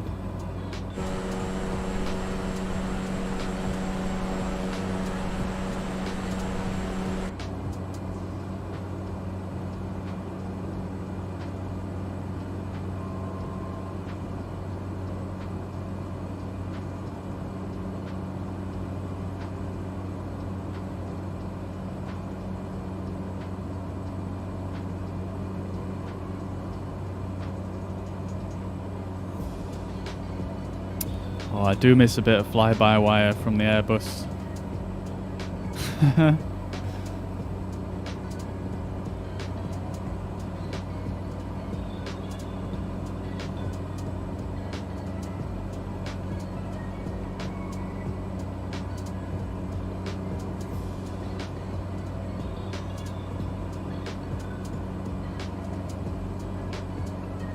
Alright, so I see the airstrip.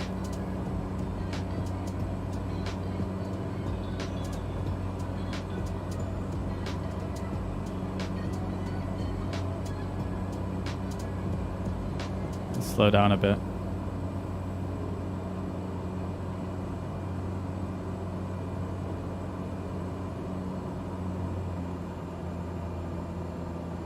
Whoa, ballooning. Alright, I can't really look at the controls, can I? Right, let's get flaps 1 out.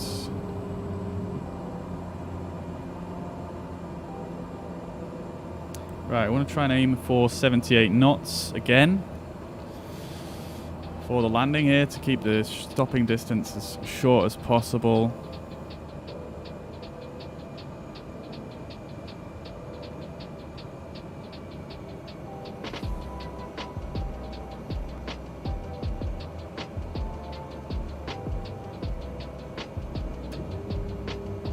Final stage of flaps is out. Keep that nose trimmed down.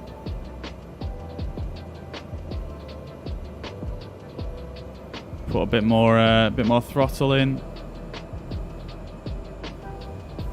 We've got a slight crosswind component here, so I'm just crabbing us a little bit. Trying to keep the power in here. 500. Oh my god, I can't see anything.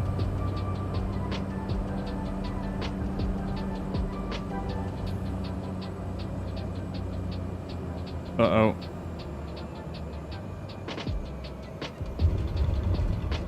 No! Oh, no! Oh dear, why didn't it break? Well, no, you've not missed too much, Jordan. Just done one landing and absolutely failed at that one. Oh dear, that's embarrassing. Wow, that's such a short runway. Holy crap.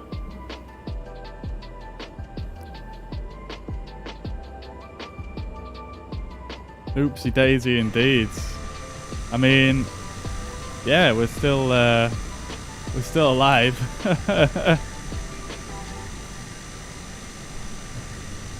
Oh dear me. That's shorter than it looks. It's a lot shorter than it looks from far out. When you get close, you suddenly realise how short it is.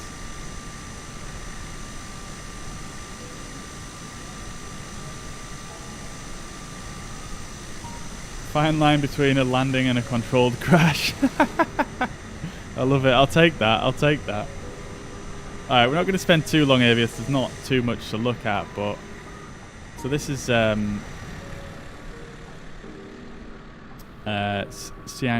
Siangbok Airport. So this is the closest airport in the world to Mount Everest. Got a few little tents up here. And just down below, just off the edge here, is Namche Bazaar down here. So this is where, if you're doing the Everest base camp trek, you would actually come through here, I believe, on the way up to base camp.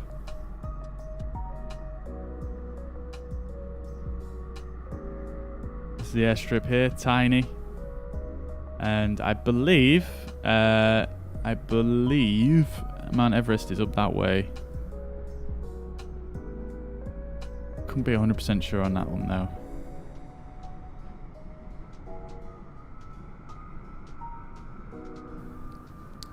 Let's see if I can work it out actually.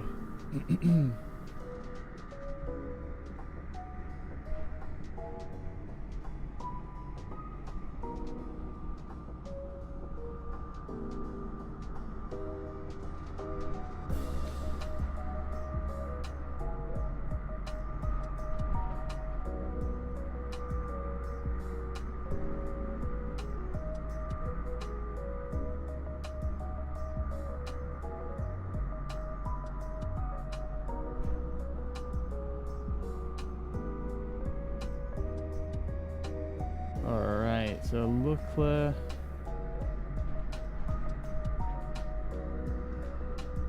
Yeah, so it is up that way.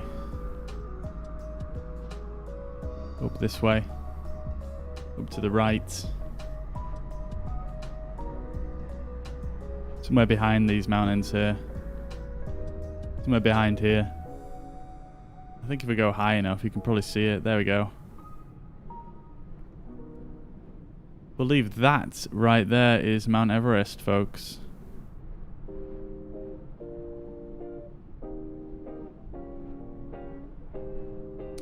Alright. Now, where is the airport? There we go. So, I feel like this runway is probably not ideal for this aircraft, to be quite honest. I think this aircraft can stop on a maximum of 300 meters runway distance, so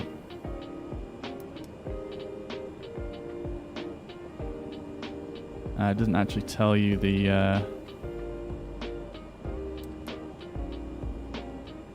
1,329 feet, so that should be fine actually, I think. Yeah, that's about 405. So this aircraft should be able to stop okay on that. It's just I probably came in a bit too high, didn't I? Anyways, let's move on from that rather terrible disappointment. We're going to go now to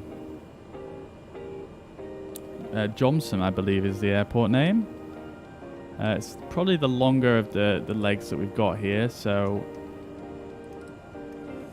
we can relax, and I'll try and find some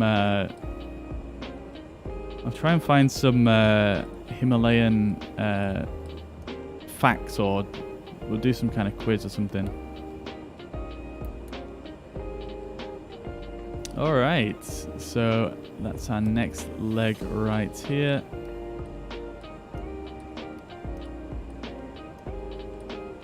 All the way down that yonder. We came from here out to here, and then we're going to go across that way. So it's going to be a little bit of a long leg, this one, but all good. A quiz, yay. Yeah, well, maybe try and do a quiz. once we get underway here. But I'll have to. I haven't actually done it in advance. Like I haven't thought of any of the questions, so I'm gonna have to kind of make it up on the. Well, not make it up on the fly, but make it while we're live here. So.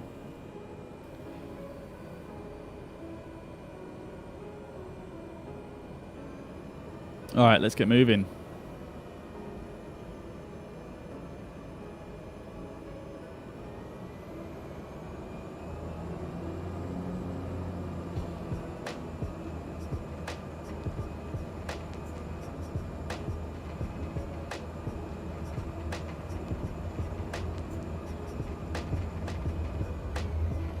Please don't crash into the fence. Oh dear. Oh dear. Oh dear. I thought I had a much better turning circle than that, I'm not going to lie.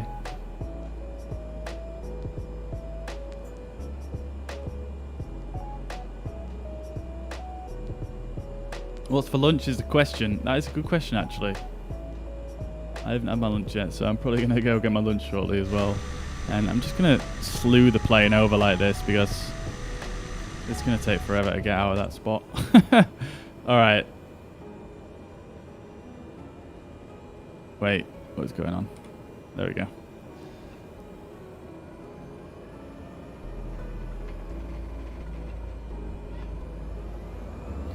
Alright, straight up to full power here because this is again an extremely short runway. And there's a bunch of rocks at the end, so I don't even know how this is going to go, to be quite honest.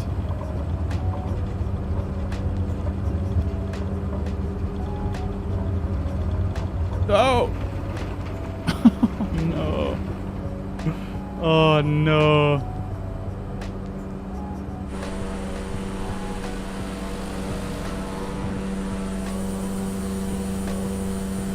Right, let's do that again, and I'm going to actually think about what I'm doing this time.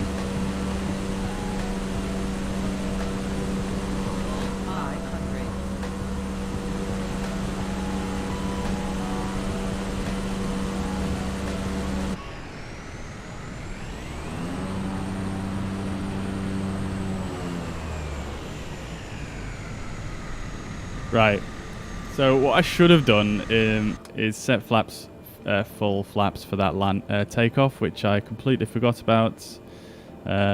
Prop RPM is on full. We'll set this to a bit lower because we are at quite high altitude, so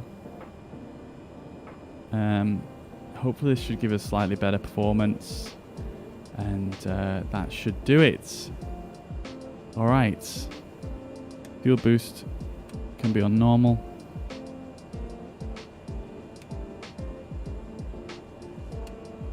Right, okay, cool. Let's try this again. It's so dangerous, these rocks being at the end. It's like, come on now. Why wouldn't you just move them and just let the planes take off right off the end? Alright, I'm going to build up some power before I actually let go of the brake this time.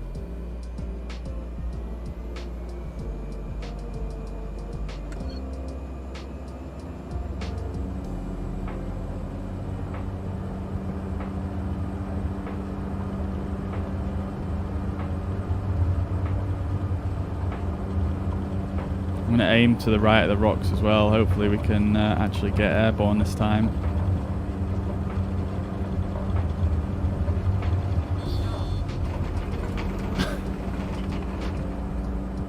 How is this done? I don't know, man. I feel like this aircraft might not be able to handle it. 500.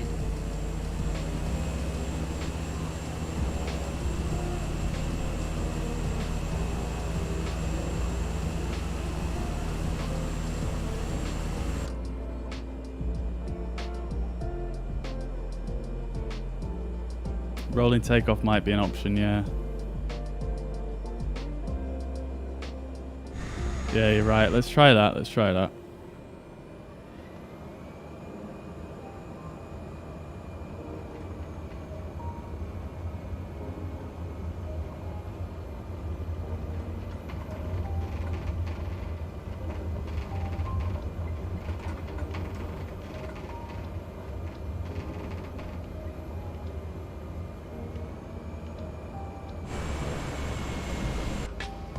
love the sounds though.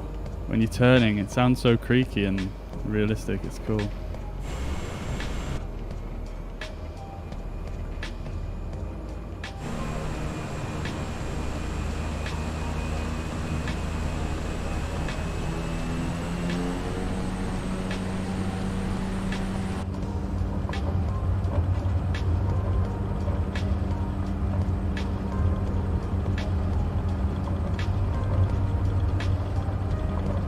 There we go.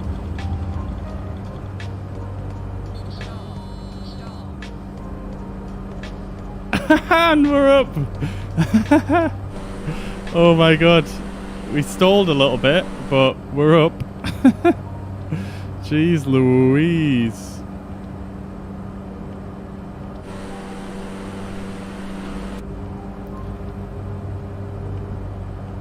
Let's get the flaps up.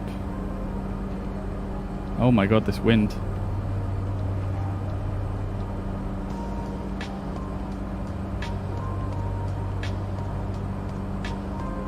Scoobs, afternoon mate. Yeah, doing very well, thank you. How you doing?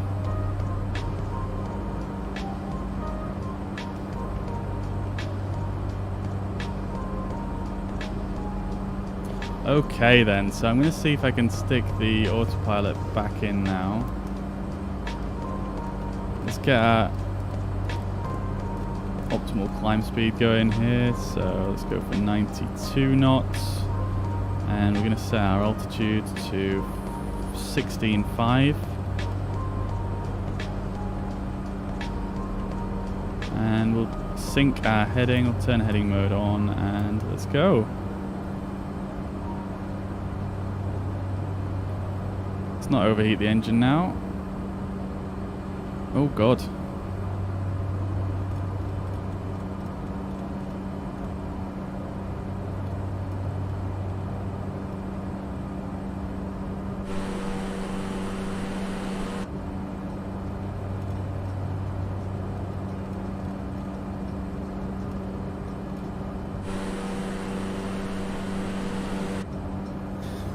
Okay, cool. I think that should set us off nicely. And once we get over this this ridge here, we can join back onto our flight path once we've got a bit more elevation. I don't think that last airport that we landed at, I don't think that was probably the ideal choice for this aircraft. Pretty difficult, I'm not going to lie, to land there and take up, excuse me, and take off. So yeah, I'm not sure that was the wisest choice, but I did want to just experience it and try it out. So why not?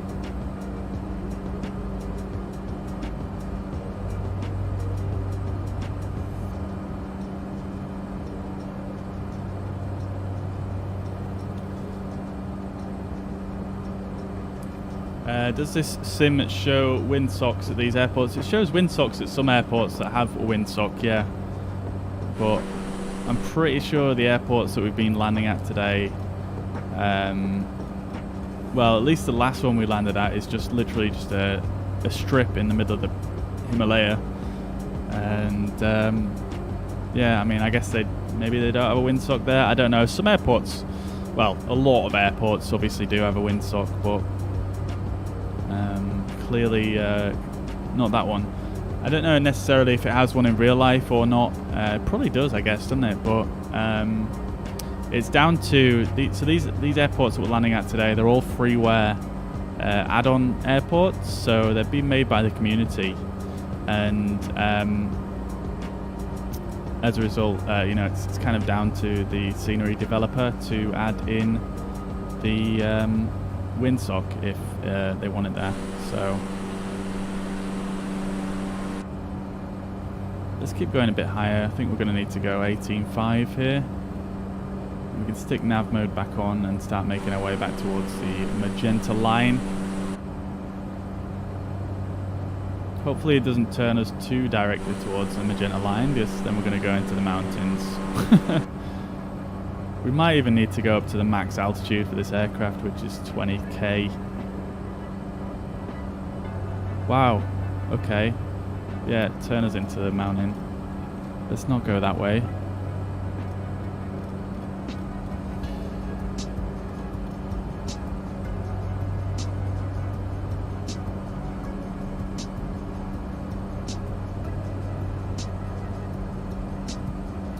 Alright, beautiful.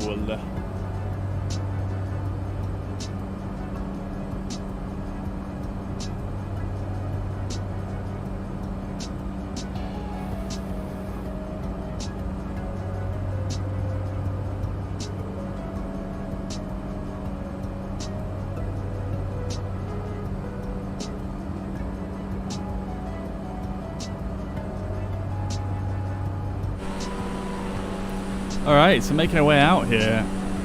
This huge peak in the distance. Absolutely amazing.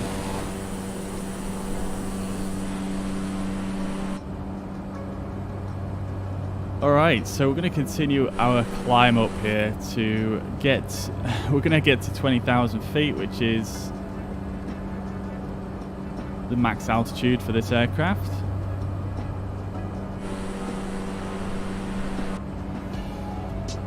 Even still, some of these mountains around here are obviously much higher than that, but we're going to try and avoid them as best as possible.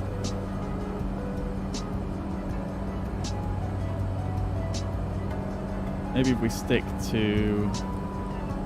If we sort of stick to this left side of the magenta line here, we shouldn't have too many issues, I don't think.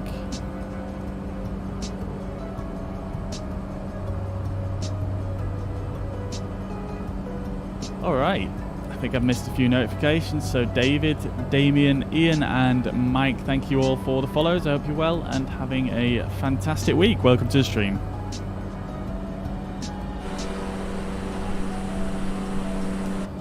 It's very blustery in the Himalayas today. I mean, I'm half tempted to just mess with the weather a little bit because it is a bit crazy, this wind, for an aircraft like this.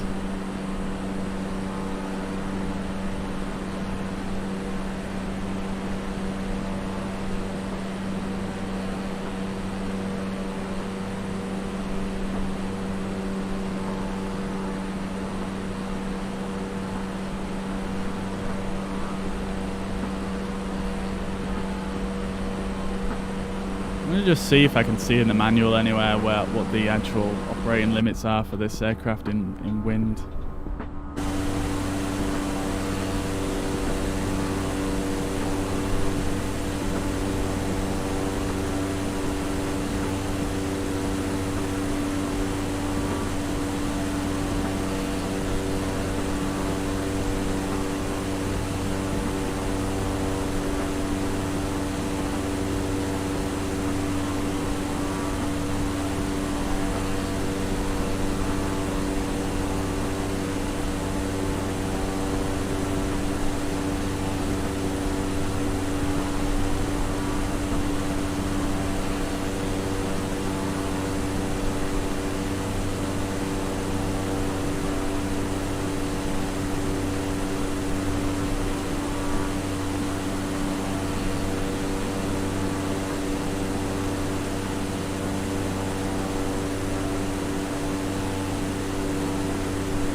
Can't actually see it anywhere in the manual, but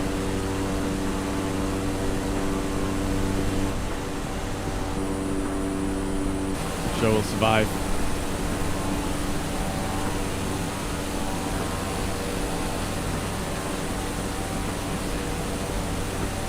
Alright, I am just going to... I think I'm going to nip and just get some something to eat for my lunch momentarily whilst we get underway here, because we've got a little bit of time to go for this leg. It's a bit of a longer leg than the last one. So, yeah, I think I am going to go and get something to eat real quick. Hopefully we don't get tipped over by the winds on our way over here. I think the terrain looks like it drops down quite a lot for a short while here. So, might be a a bit better off in terms of these crazy updrafts and whatnot that we're getting. So yeah, I think I'm going to take this opportunity to grab some lunch, but I will be back. I'm obviously going to leave the plane flying on autopilot, and I'll come back and we'll see if we can work out some questions for a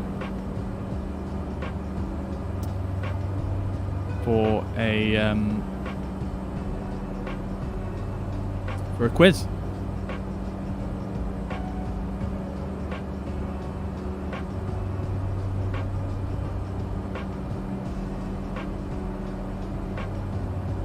Alright, I'll be back momentarily, guys.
Alright, I am back, but I'm just wait,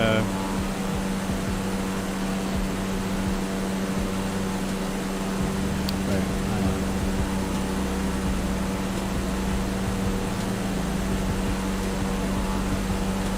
Yeah, I'm here, but I'm just eating, so I'm gonna hide the camera so you don't have to watch me eat. But yeah, you're right, Carl. Mountains do look very close.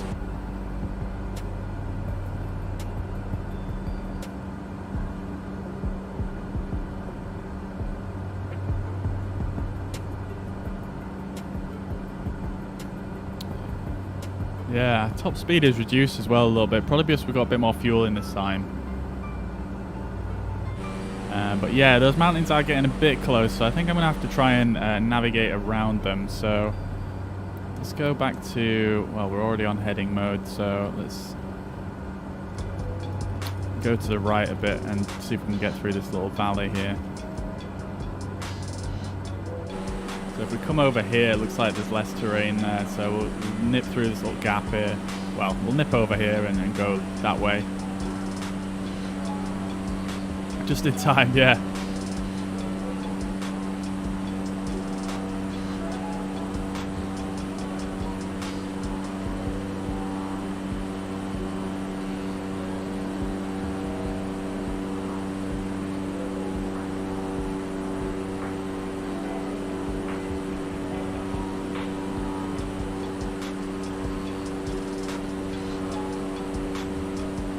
Just in time. I'd like to say I planned it perfectly to come back at that time, but I did not.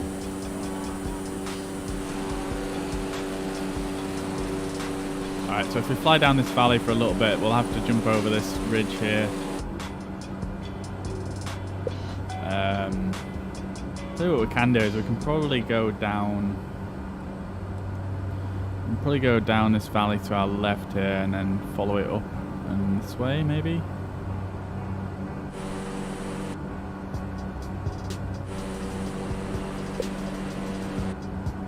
We're actually at the service ceiling for this aircraft here, so we can't actually go any higher than this.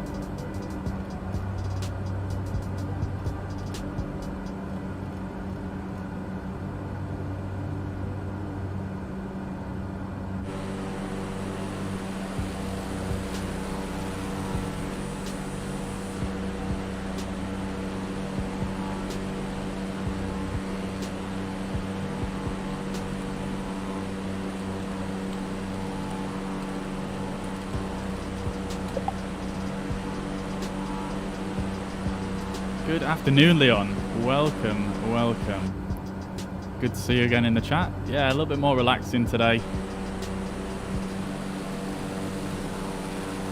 Although we have had some pretty spicy landings so far, to be quite honest. Just drop the prop RPM down a little bit. I don't think we need it quite this high the whole journey.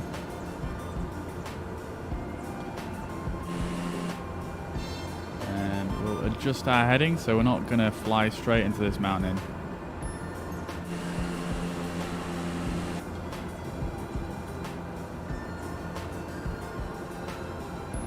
I'm going to go through this little gap here. Oh, look at that. I think we've got a big spire on the other side here. Oh dear.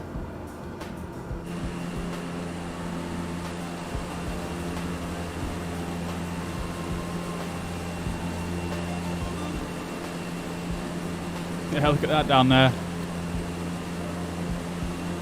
The graphical error, I believe.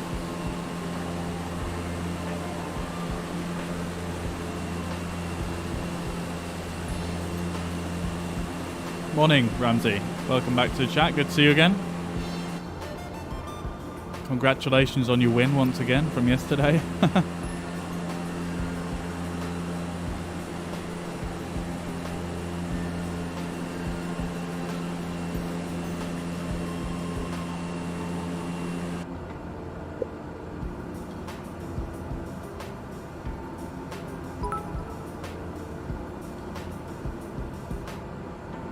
Yo, Ramsey, thank you very much for the 50 stars, dude. Appreciate that, man. Thank you very much.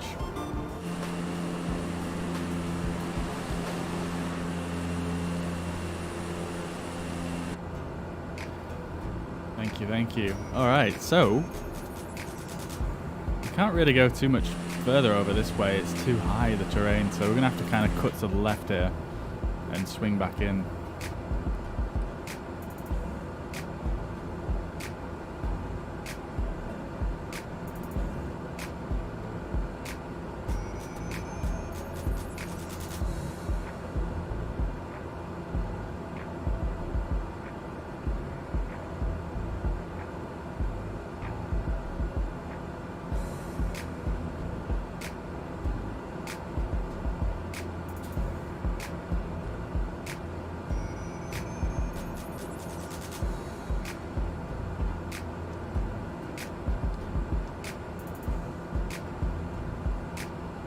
Set standard pressure.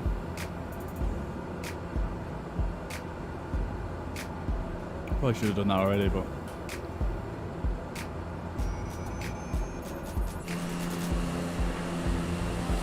look at this.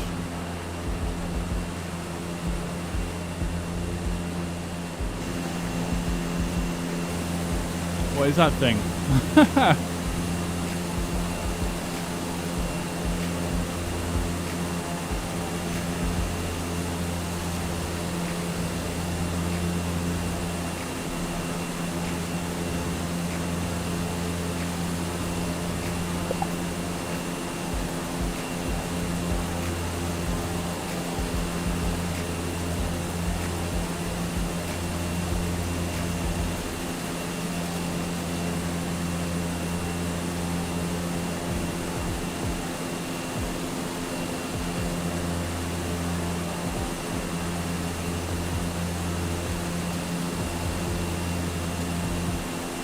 Alright.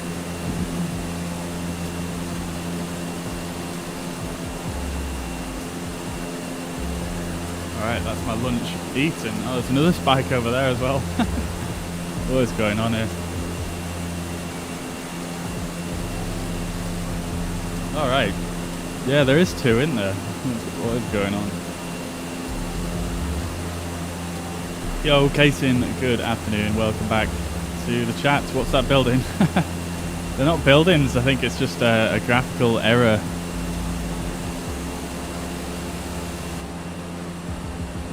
Yeah, you see them from time to time.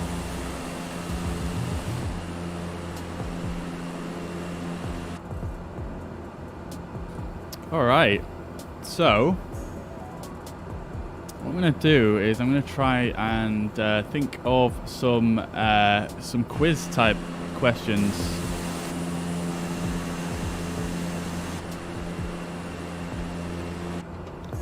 For us to work through.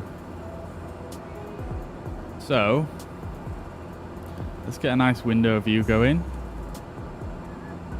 Which one's better? Which side do you guys want to see out of? The left or the right hand side? That's the left. That's the right. Pick a side.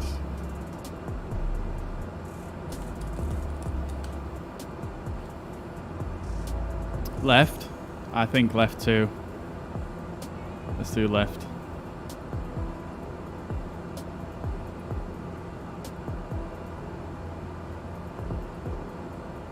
There we go. All right.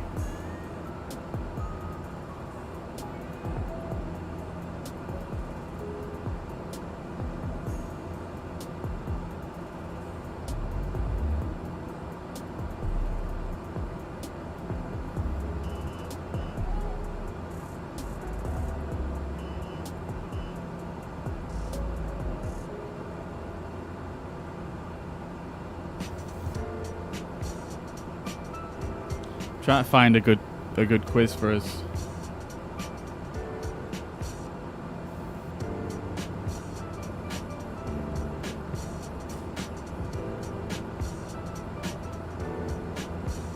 All right, who's ready for a quiz anyway? Type in the chat if you want to take part in the quiz. I want to make sure that I'm not reading these questions out to myself here. And yeah, I don't want I don't want it to just fall on deaf ears.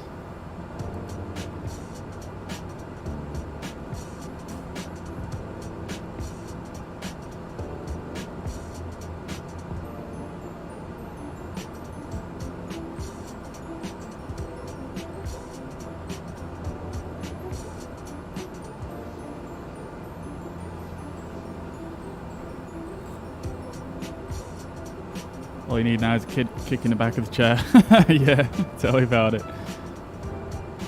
We all sit on the same side with this caravan banked to one side. I would hope not. I would hope not.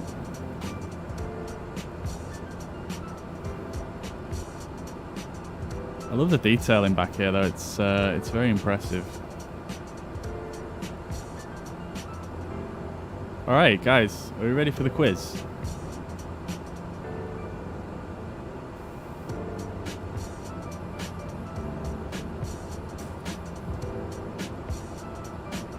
So this looks quite a hard one. So let's see.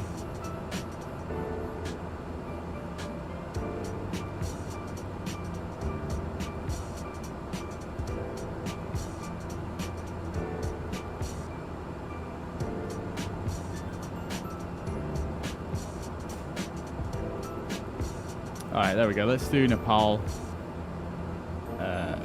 Nepal question.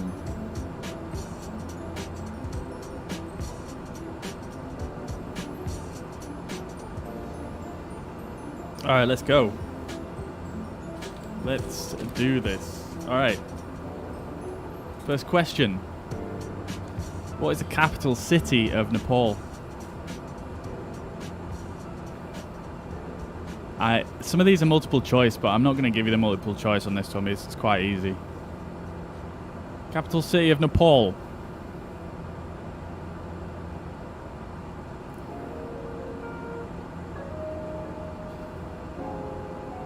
You put gaming OC instead of gaming PC. I'll have to change that. Kaysin, thank you very much. There we go, Kathmandu. Kaysin's on it with the right answer. So Kaysin gets on the leaderboard.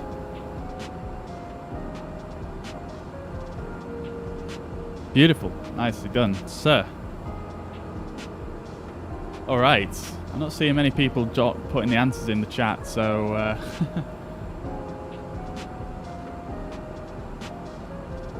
feel like people are not quite as ready for this as they thought they were.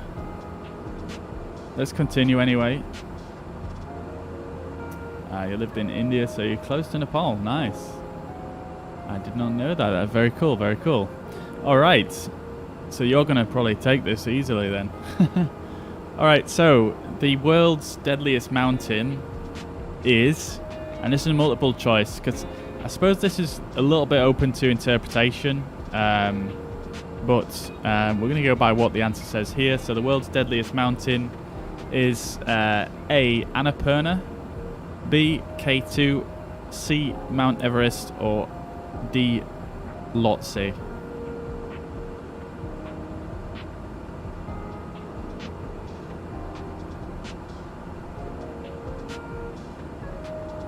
It's not Mount Everest, no.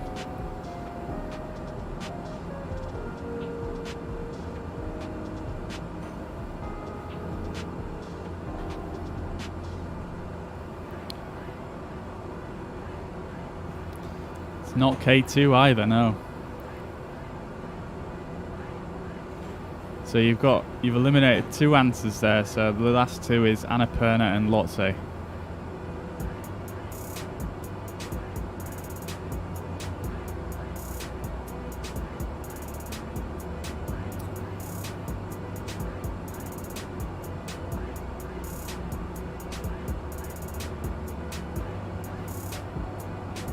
I mean, there's only two answers left now, so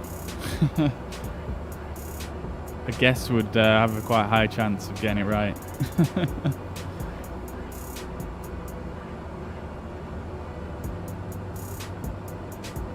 Annapurna or Lhotse?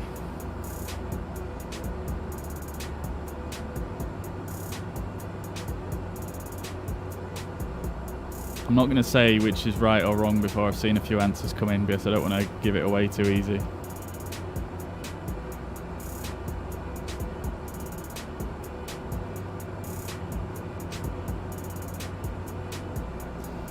Alright, so the correct answer is Annapurna A. I'm going to take that as a no score for everybody, unfortunately. So yeah, Annapurna is the world's deadliest mountain according to this quiz here. And so to give you the blurb, if you like, it says the Annapurna Peaks are among the most dangerous mountains to climb, although in more recent history, only using figures from 1990 and after, Kanchenjunga has a higher fatality rate. By March 2012, there had been 191 ascents of summit ascents of Annapurna, Maine, and 61 fatalities on the mountain. So that's a fatality to summit ratio of 32%. So that's the highest fatality ratio of any of the 8,000 peaks. On October 2014, at least 43 people were killed as a result of snowstorms and avalanches on and around Annapurna in Nepal's worst ever trekking disaster. So that's why it's the world's most deadly mountain. That's pretty high ratio there. So yeah, I guess that explains it.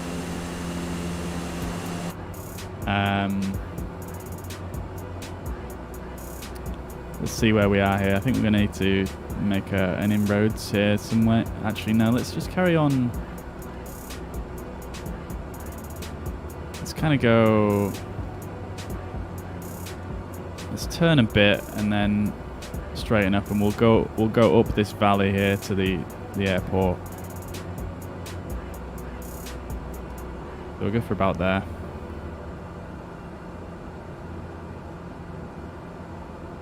All right. There's actually a really good documentary about Annapurna on YouTube. Highly recommend checking it out if you're interested in mountains at all. Yeah, some really good ones on there. It does sound like a pretty ridiculous feat to try and climb it. All right. Another multiple choice one for you guys.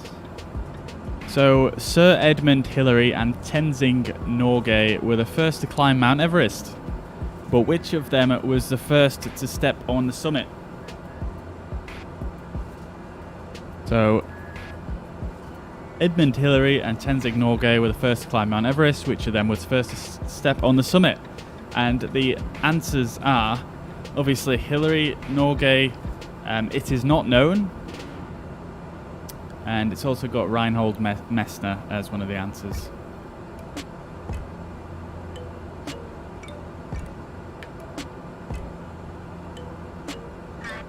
Quite a tough one though, this, I think. Because, I mean, it's a tough one.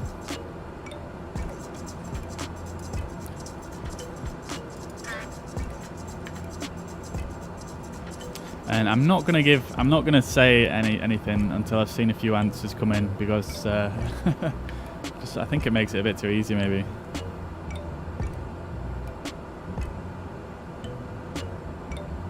So the answers once again are Hillary, Norgay, it is not known, or Messner.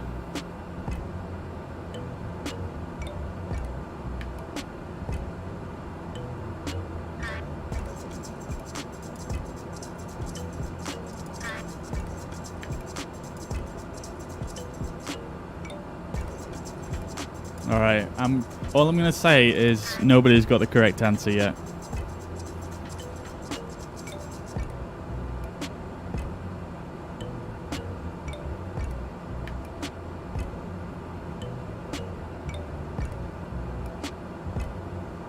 It's quite tough actually, isn't it? Alright, I'm going to eliminate two answers for you. So it's either between it's not known or Norgay.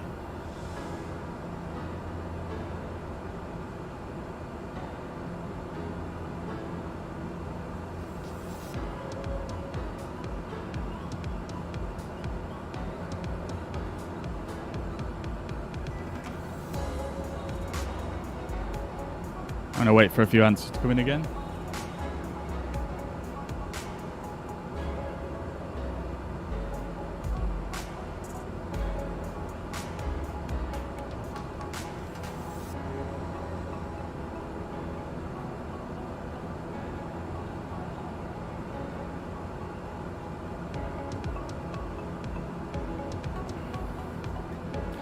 Nobody else want to take a guess at that one?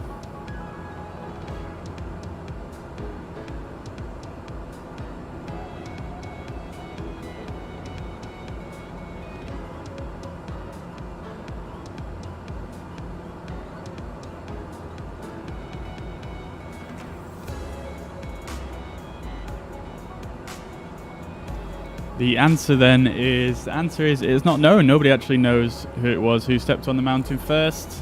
They've always claimed that they did it as a team, and neither of them ever actually claimed to have stepped on there first. And Leon, I'd love to give you that, but I think you're just a bit late there on the response. I don't know how early you said that actually, but according to my chat, it didn't pop up until I started speaking. So sorry, man. Let's go on to the next question.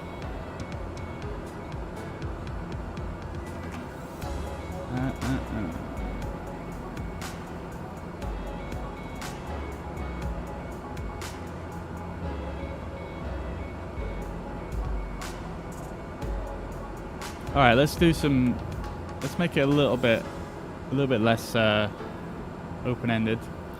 So, in which continent do we find the Himalayas?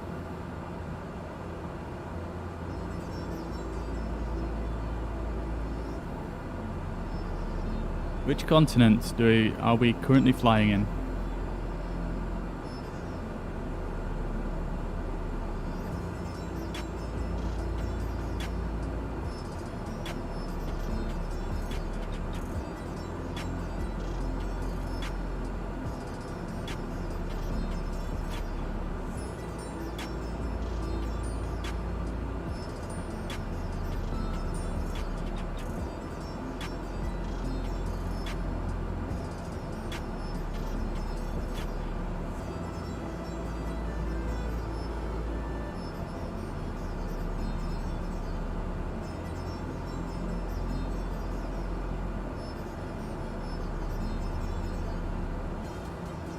What was the beverages on these climbs?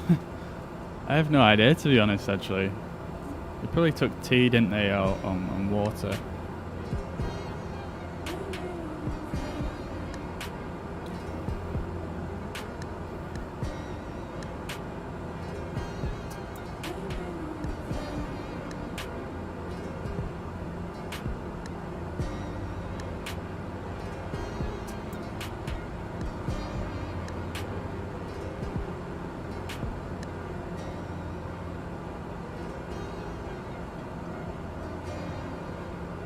Correct answer is Asia, yes. Well done, Charlie. Charlie's got himself on the leaderboard.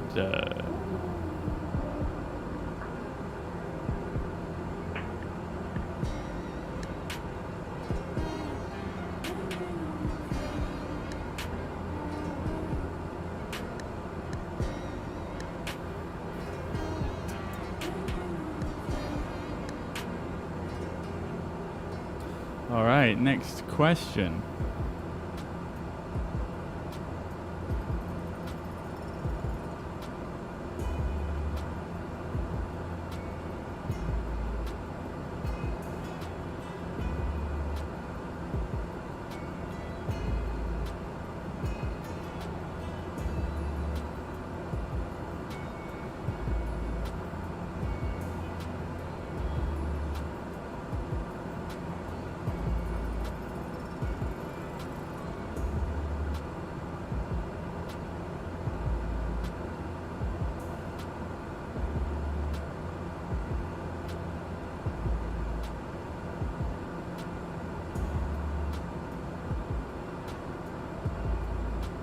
All right, next question. What do you mean by the word Himalaya? What does it mean?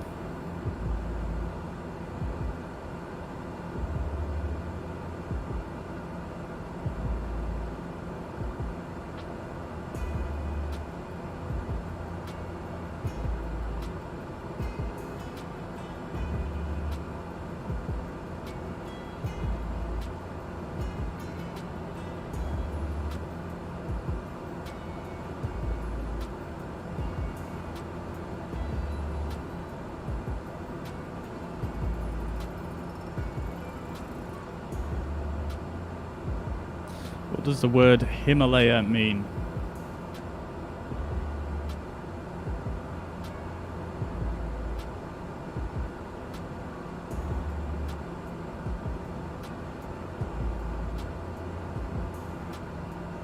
It's quite a difficult one, this, to be fair. I can give you a multiple choice. Whoa, okay, Scott's in there with the answer. Boom. Abode of the snow. He's got it. Got his Google fired up now.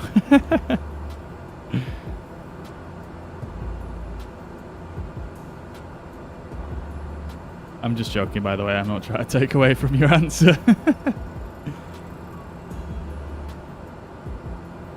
Alright, so which peak is considered as the western peak of the Himalayas?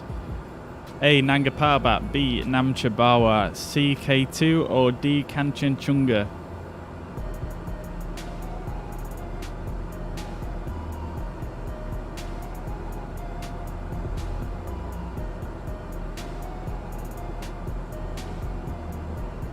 It is a bit like a geography quiz, isn't it, really?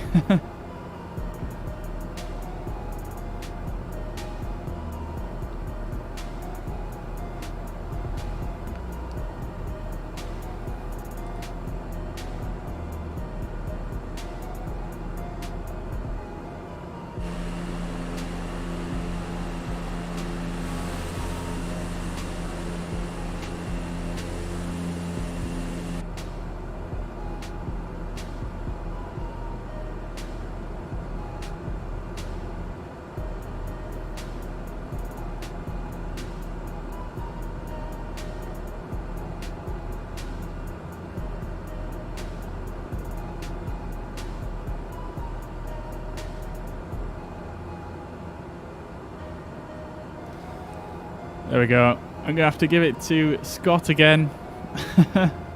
He's got it. Nanga Parbat.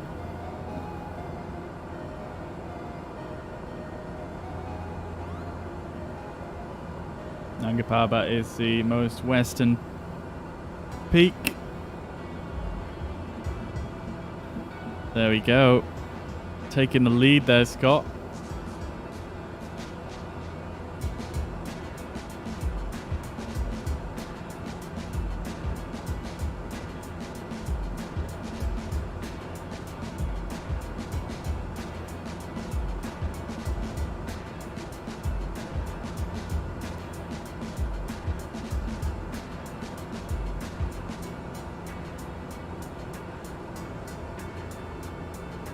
Alright, so if you've seen the film Everest, you should probably know this. However, so the question is, at the beginning of the climb up to Mount Everest, the climbers have to cross a glacier. Excuse me, a glacier. The glacier is known as an ice fall because it's coming downhill. Now, what is the name of this ice fall?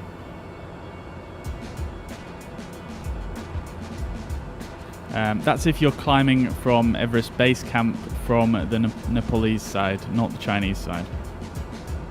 It's probably the most commonly used route.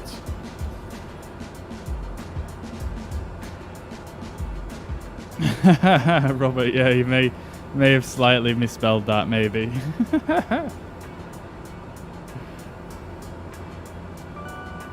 Here he is, Leaf coming in with the correct answer. It's the Khumbu Icefall. There we go, gets himself on the leaderboard.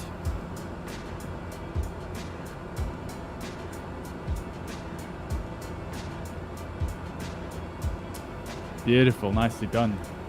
Charles, thank you very much for the follow. Hope you're doing well and having a fantastic week. Welcome to the stream.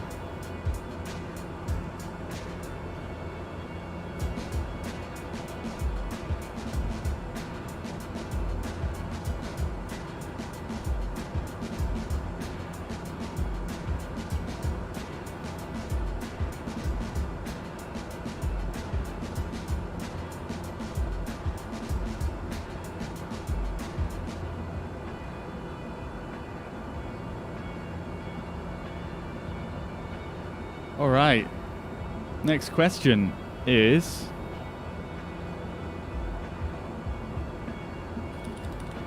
I just need to check my knowledge on this one. All right, so what is the second highest mountain in the world?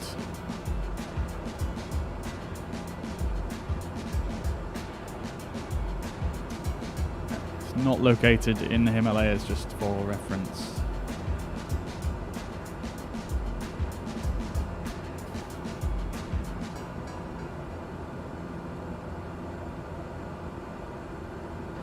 Mount Kilimanjaro is not the correct answer, I'm afraid.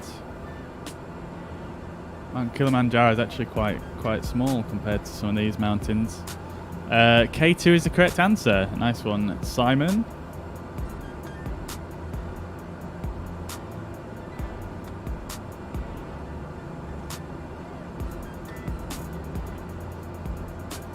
All right, so we're going to wrap this up fairly shortly because we're going to start making our approach fairly shortly.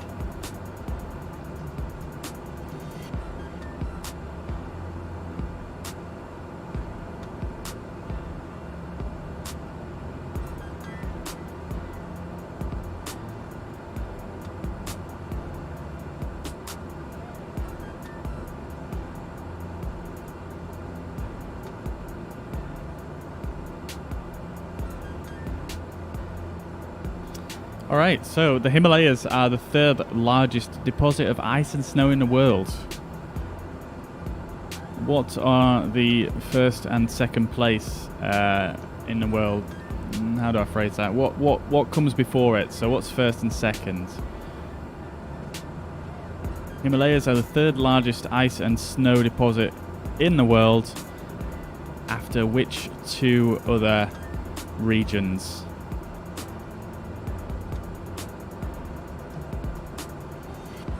Have I done any luck with the broken autopilots yet? No. Well, I mean, the autopilot tends to work fine in most aircraft. It's just the 787 really and the 747, which is a bit funky. K2 is located, I believe, on the border of Pakistan and China.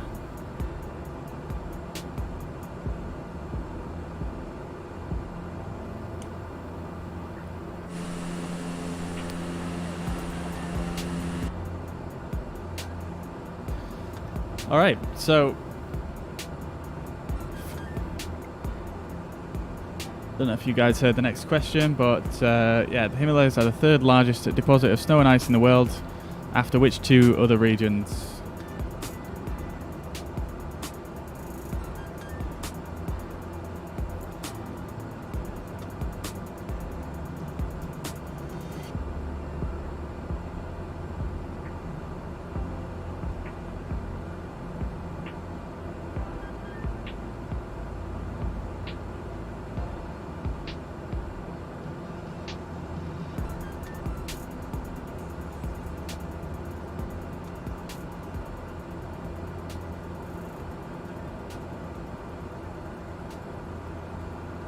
Antarctica and the Arctic Circle is indeed the correct answer, Simon. Nicely done. Bringing himself onto the leaderboard there. I had troubles with the A320 until I got the A32NX mod. Works perfect now. Yeah, man. I haven't used the A320 without that mod for such a long time now. Yeah, I don't even know what it's like by default, but yeah. It's yeah, it's a must-have, that mod, I think. All right, nicely done, Simon. So taking himself up on the leaderboard there.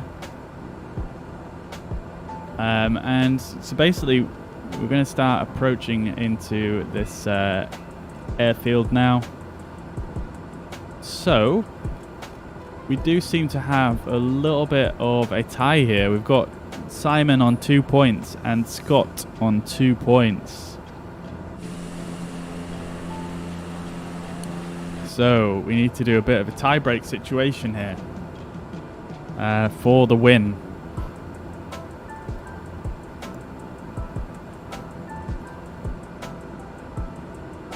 See if I can find you a good question for the tie break.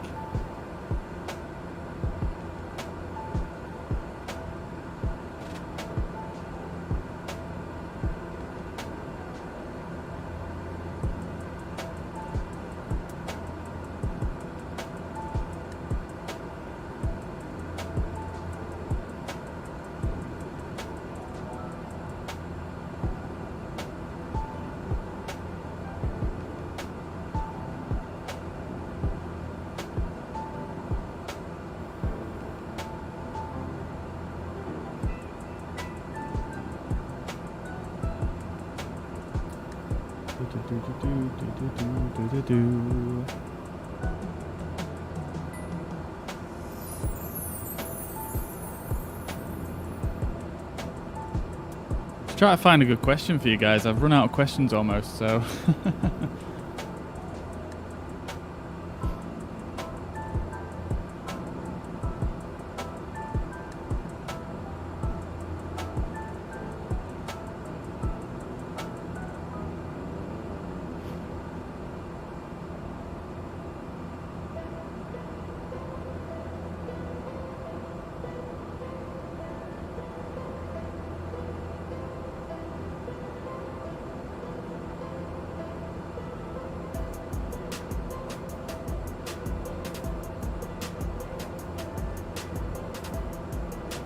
Alright, I'm going to give you the height of a mountain, and you've got to tell me which mountain in the Himalayas it is.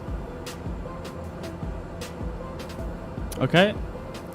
So, the height is, in meters, 8,516 meters. Which peak is measured at that height in the Himalayas?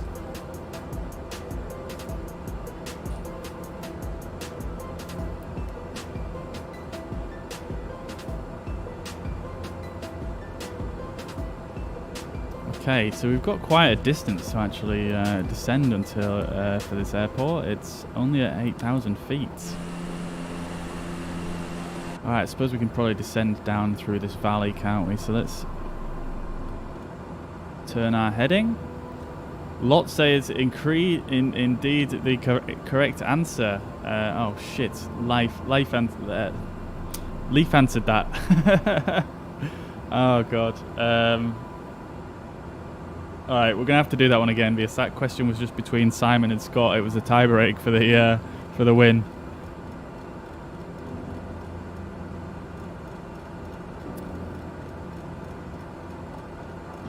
I didn't mean to. I didn't mean to say out the right answer there.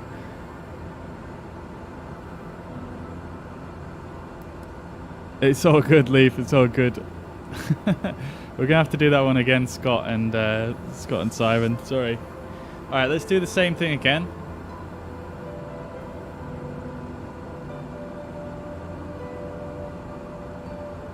Let's do the same thing again. And... okay.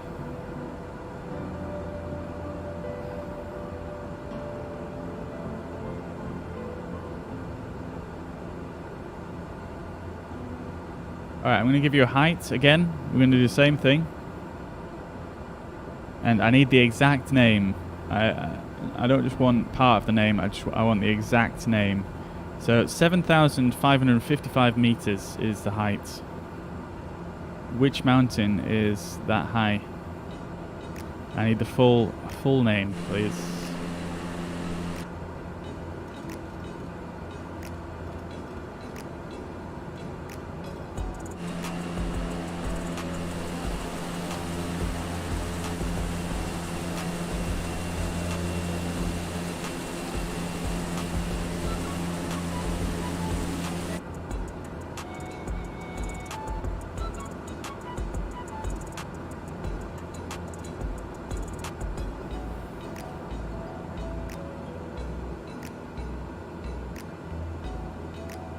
It is in the Himalayas, yeah. It is in the Himalayas.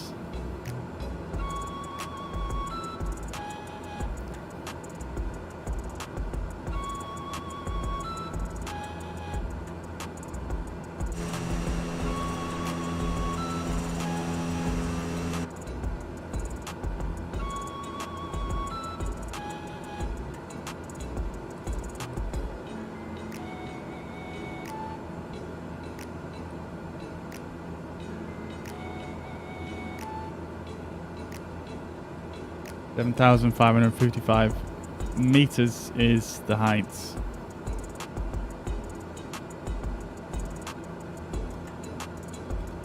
It's not Yangra.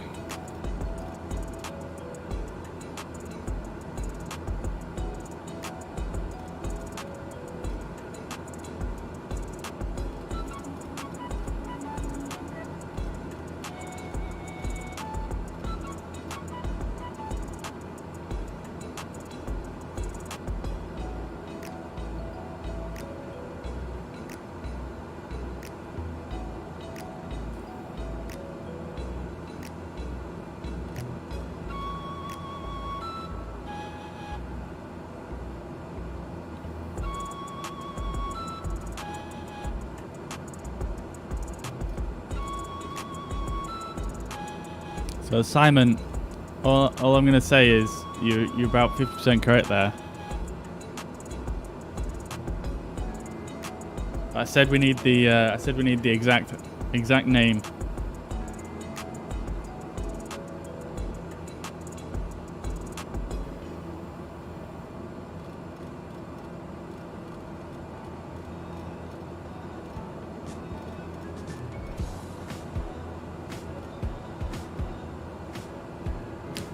The height is 7,555 meters.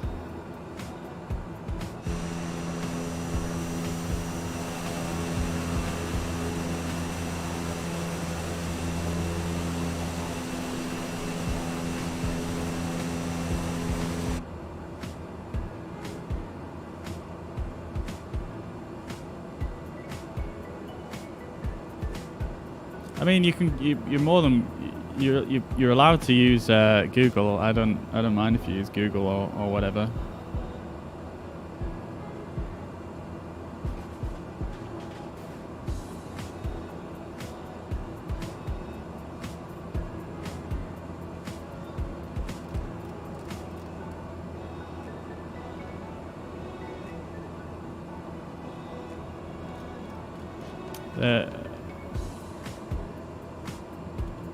No, you can't answer, guys. This is between Simon and Scott.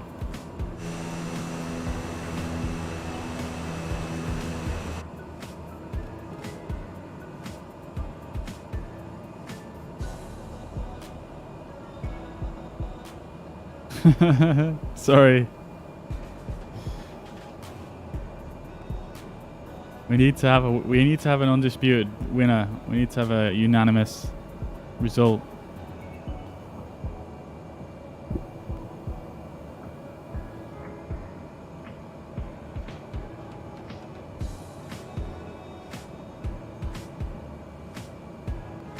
Uh, 7,555. You're working with a guy from Nepal. Well, like I said, your answer was 50% correct, but I said I needed the full answer.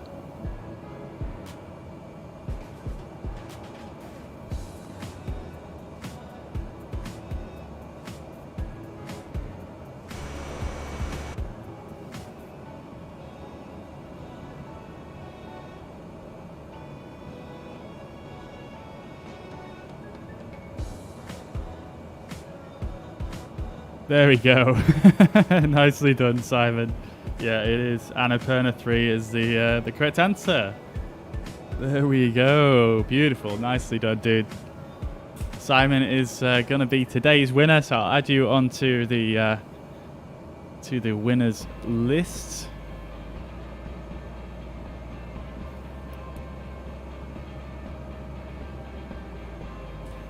Nicely done, Simon.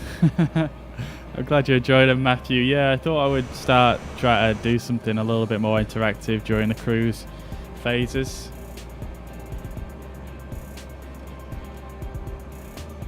I mean, it's quite fun as well, though, to be fair. It's quite fun putting together the questions and whatnot.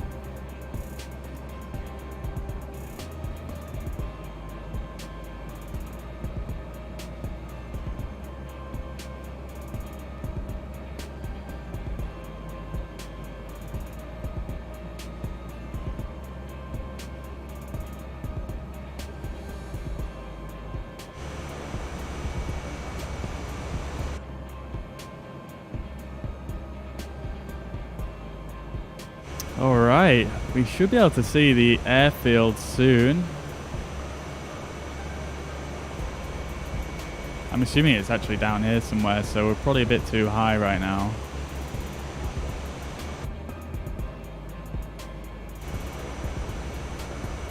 Can't actually see the strip itself.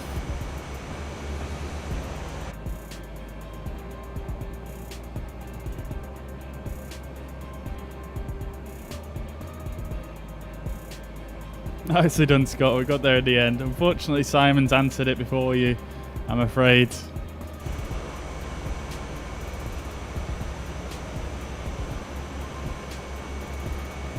Where is this airstrip? I'm not seeing it. Oh, it's right here. It's just covered by snow. Alright, okay. I guess I'm doing a bit of a pattern around here. Let's just swing ourselves back around.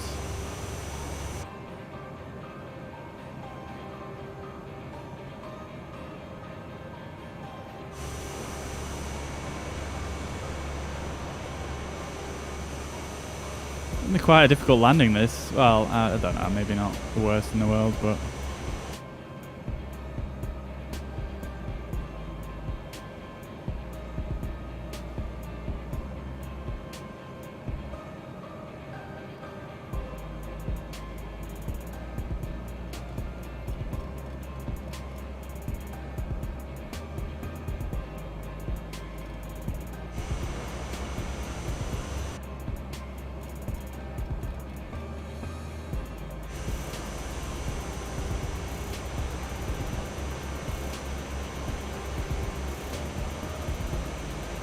oh dear, are we actually gonna be able to make it around this turn?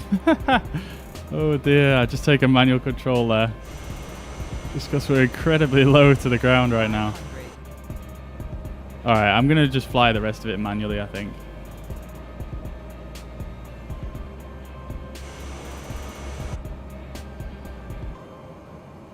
It's so difficult to stay out of this thing sometimes.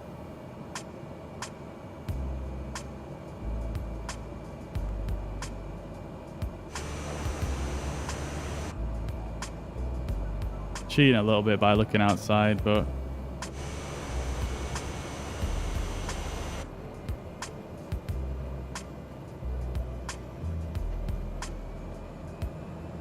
alright, so we're looking for about 78 knots once again. This is going to be probably a pretty short runway, so oh, getting gusted a bit.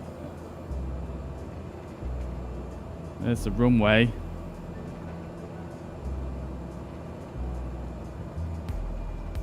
Wow, okay. There's some serious drafts right there.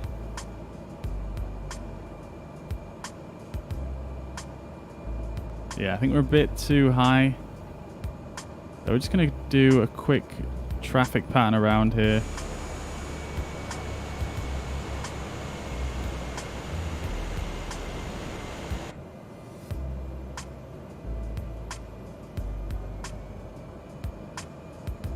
We'll get the first stage of flaps out.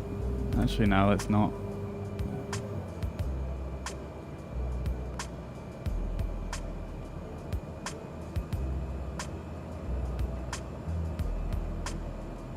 I mean, to be fair, we could do with landing in the opposite direction here, so I might just see if we can make a turn around here. It's going to be a ballsy turn, this.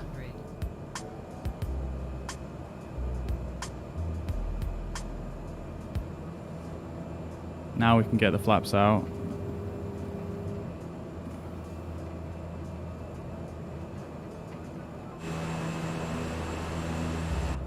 Woo!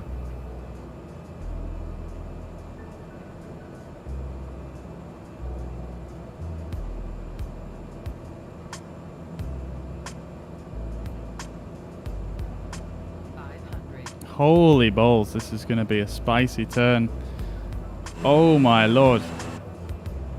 Right, there we go, guys. Flaps full.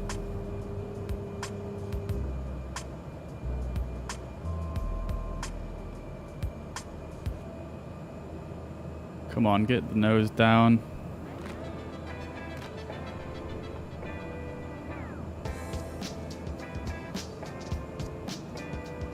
go. It's not looking too bad. Maybe a bit high.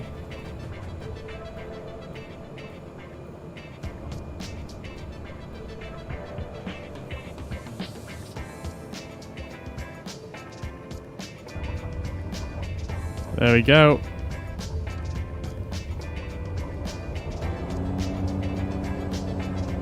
Full braking, full reverse.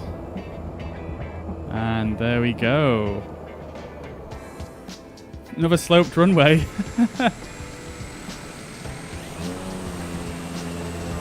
Beautiful. That was quite a nice little touchdown there. Nice and soft. How we like it.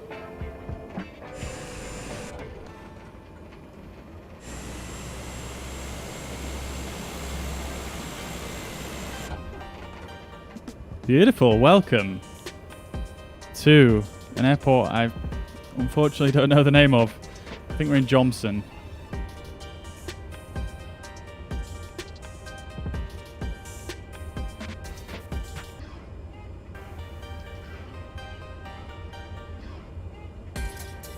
This is a freeware add-on, so this whole airport's been redone really. So I'm interested to have a look at this one. It should be pretty cool, I think.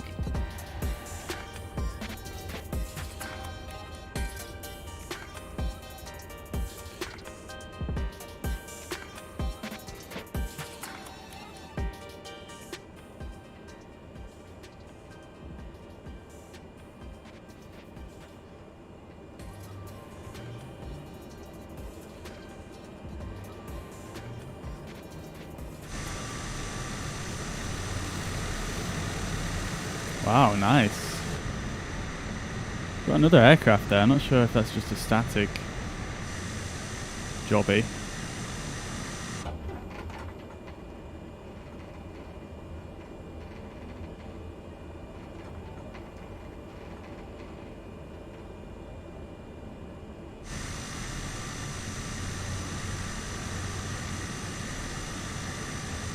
I like the way they've done the snow though on the ground here. Like, the snow is not too difficult to see. The ground markings.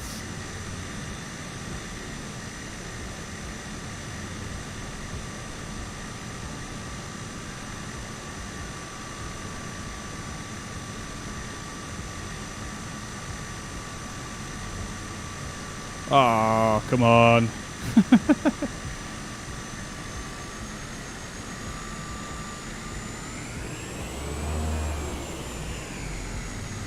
Stopped a tiny bit too early there. Alright, okay, so let's just turn things off for the time being.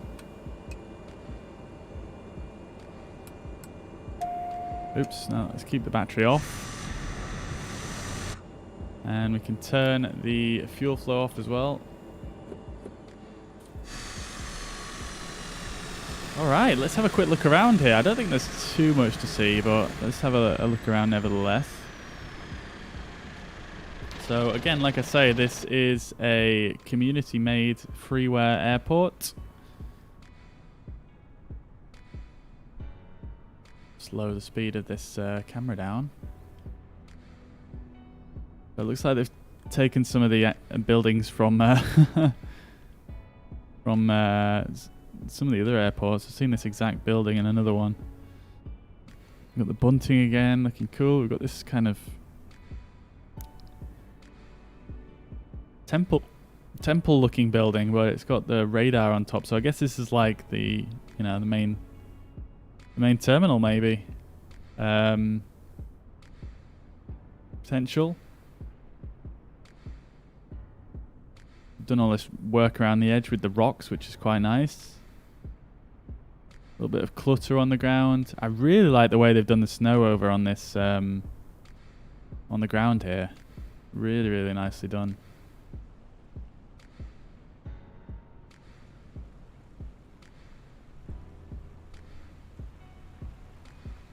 Got a pipe running through the ground here.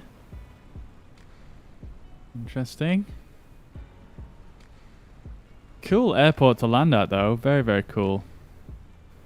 bit easier on the approach than than some of the other ones that we've tried, although some of those turns were a little bit spicy. Very, very cool area though.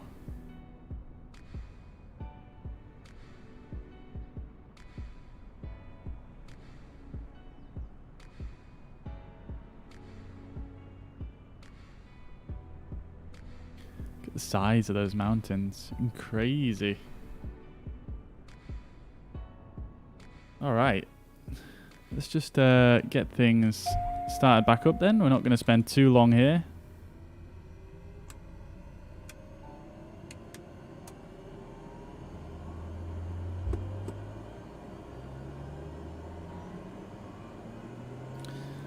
So we are at JS Johnson, which is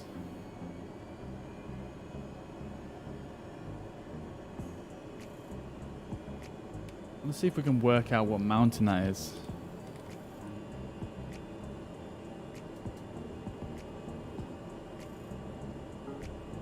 TOS system test. Okay. Sangdake Himal, I believe it's called.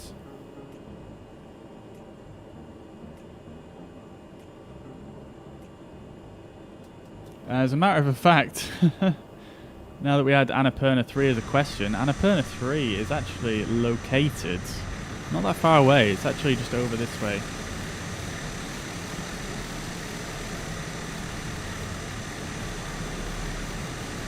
So if we went over here,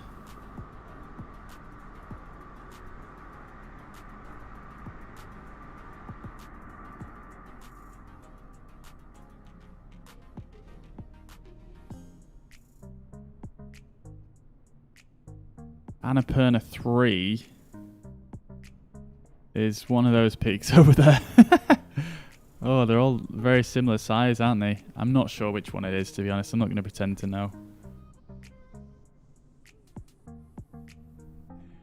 Quite a lot less snow over at this end, isn't there?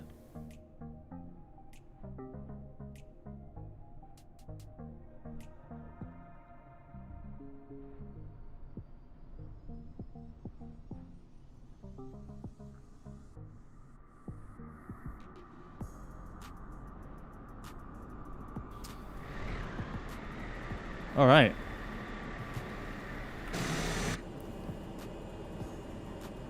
Let's do this. Oh, we need to turn avionics 2 on, don't we? Alright, so we've got all our lights on. I haven't really been messing with the lights, to be honest with you. I can't believe it's 35 degrees here. Wild. Alright, so next stop is going to be... So the next few stops now are actually going to be super rapid fire trips, really. Very, very short legs. So, we want VNDP, which is Dolpa Airport.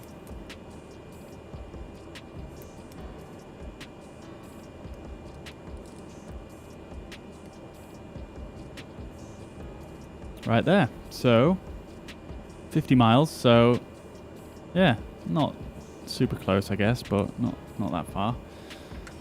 All right, let's get underway. So let's get a prop speed up to full. You just saw a windsock. Yeah, there is a windsock at this airport. I did spot that myself, actually. Right there.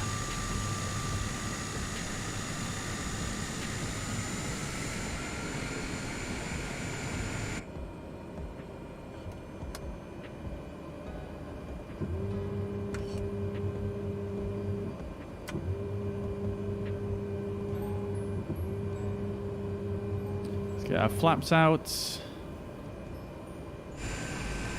And that guy's just luckily gone under the wing there.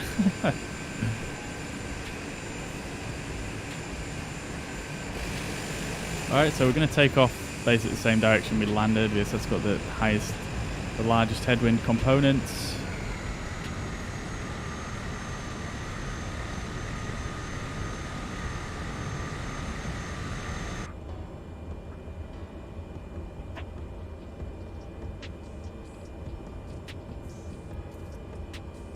Alright, it's a pretty short runway again, isn't it? So I might... I mean, it's not too short. I don't know. I'm going to go for flaps 2 just for...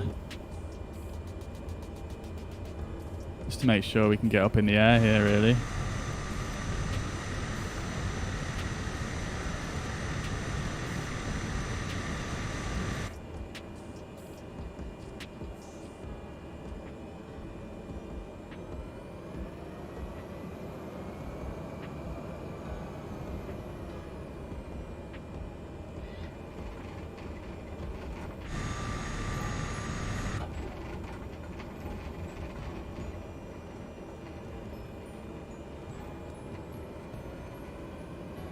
Alright, here we go.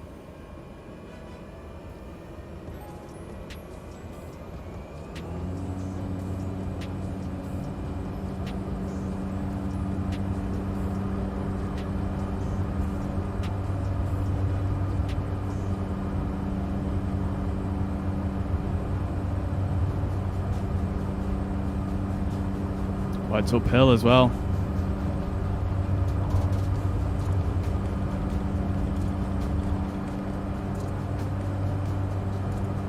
Oh my god, so close to stalling. Oh my lord, that was really quite tough. Alright, let's shallow it out and just try and gain some speed here.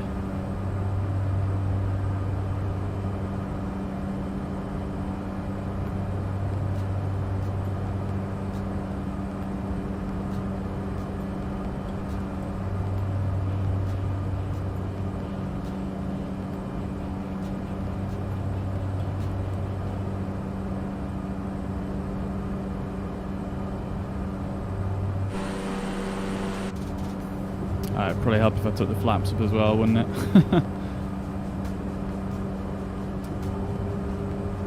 There we go. Beautiful.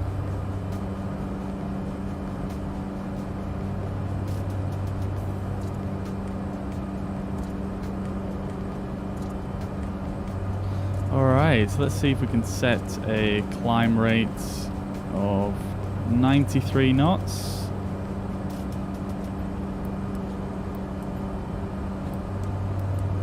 Why didn't this want to engage? Hang on. There we go, that's why. So we'll set 16.5 for now. We'll set 93 knots. And we'll synchronize heading bug. And let's activate the autopilot and the yaw damper. There we go, beautiful. Alright, so let's climb out of this valley and make our way up. Adrian, thank you very much for the follow. I hope you're doing very well and having a fantastic week. Welcome to the stream.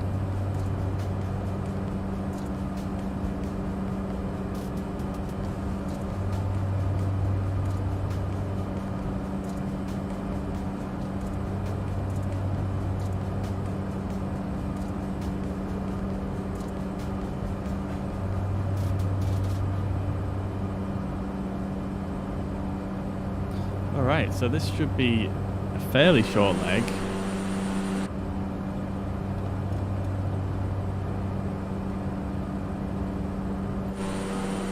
How high do we need to go to get out of this valley though?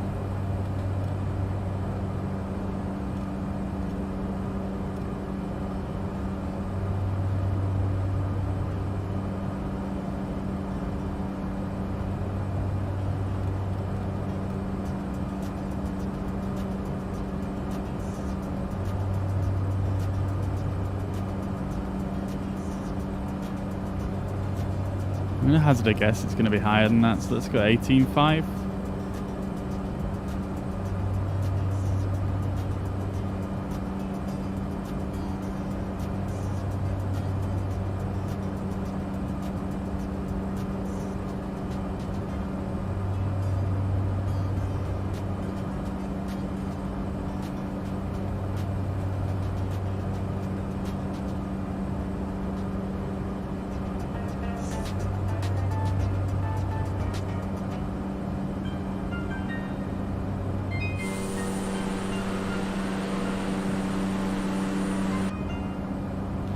suppose I could bring up Navigraph, couldn't I? And that would probably be somewhat helpful.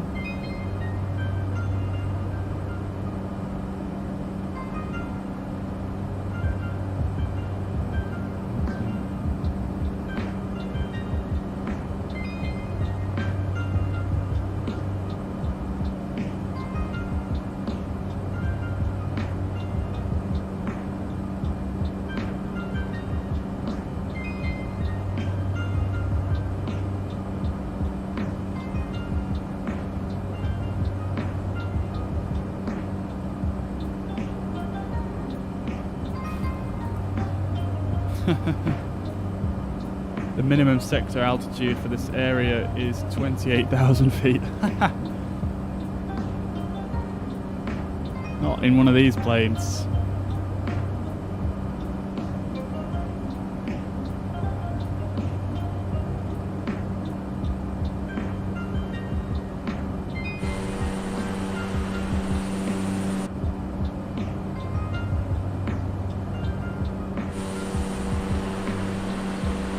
We're aiming for the gap. We're climbing at 1,250 feet per minute, 93 knots. I'm using flight level change mode.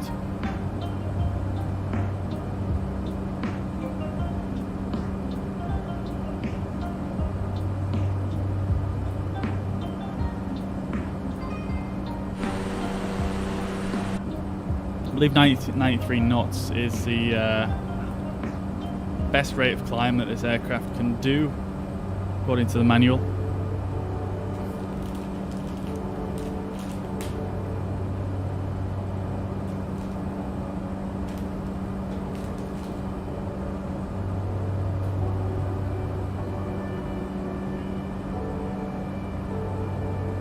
Pleasure, mate. No worries at all.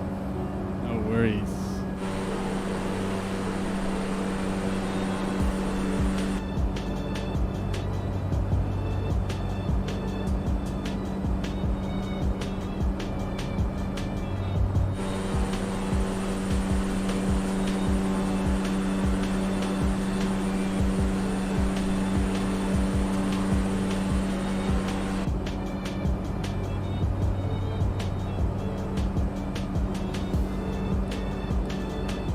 Alright, so I think the plan of action here is to go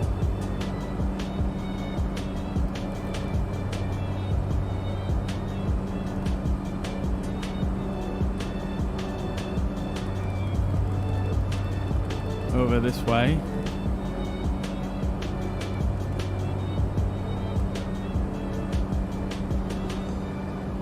Yeah, so I think that top area is more or less out of the question, so we'll go down towards this valley here and then follow this up this way, I think, and then maybe just maybe just follow this kind of lower area across this way, and then maybe up here and cross over, and then up this valley here and then down. That's probably going to be the best option. Oh no, we're running out of fuel.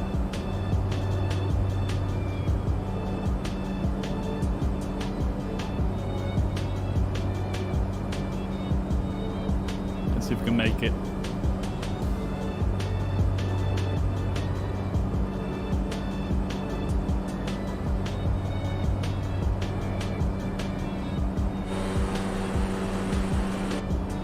I use ATC with this mod.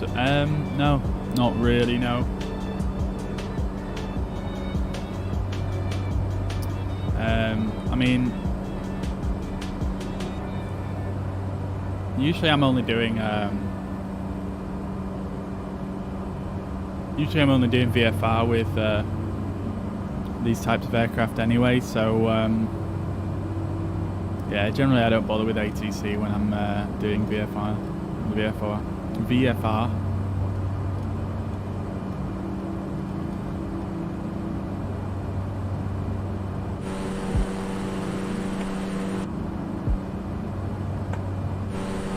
So I'll follow this valley up that way.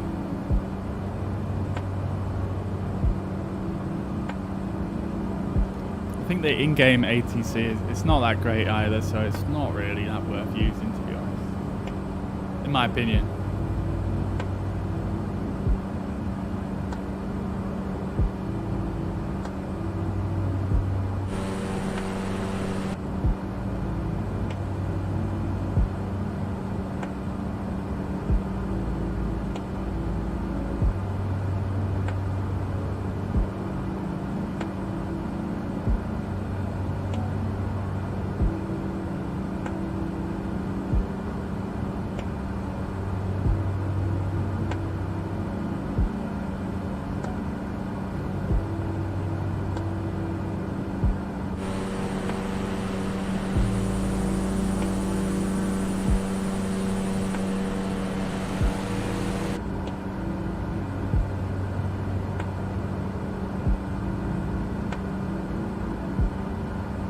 VFR better than ILS? I assume you mean IFR? I mean, I suppose it's a matter of opinion, isn't it? Depends what you like.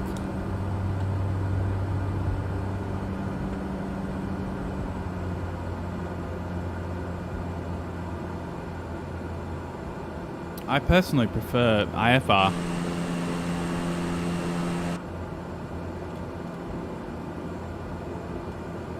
Well, it depends. Depends what you like, I suppose.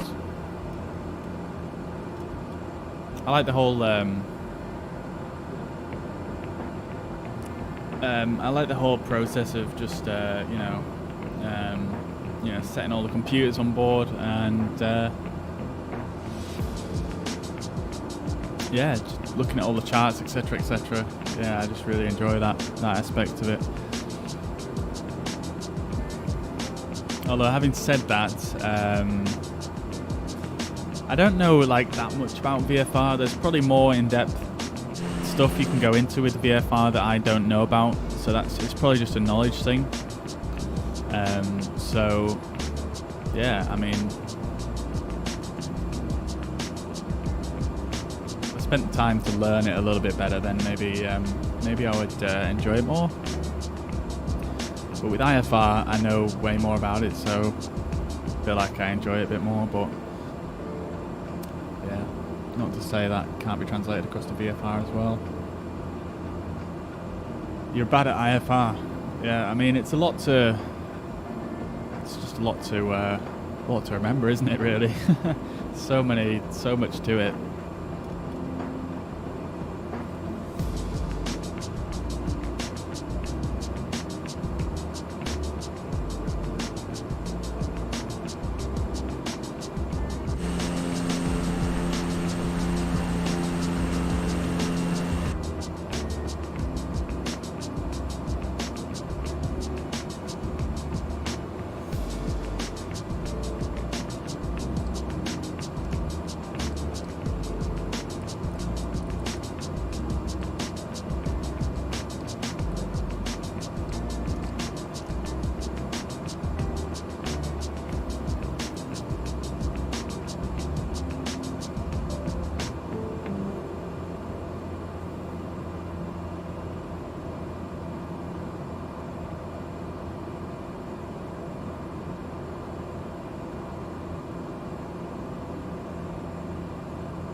Yeah, nice little chill leg here.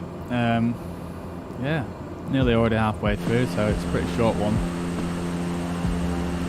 But yeah, you're right. VFR is nice and simple, and yeah, it's good.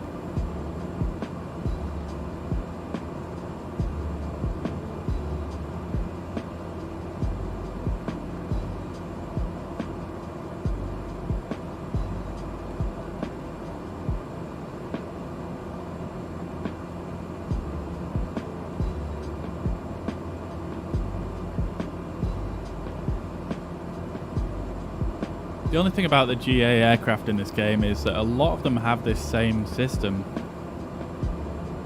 They all have the G1000, which I mean, yeah, don't get me wrong, it's a good system, but oops, did not mean to do that. But yeah, don't get me wrong, it's obviously a good system, but it's a bit boring having it on all the aircraft, you know what I mean? There's nothing really, no variance in systems. Further to that, it's a bit of an annoying system to use, to be honest, with all these like twisty dials. Prefer to have a keypad somewhere.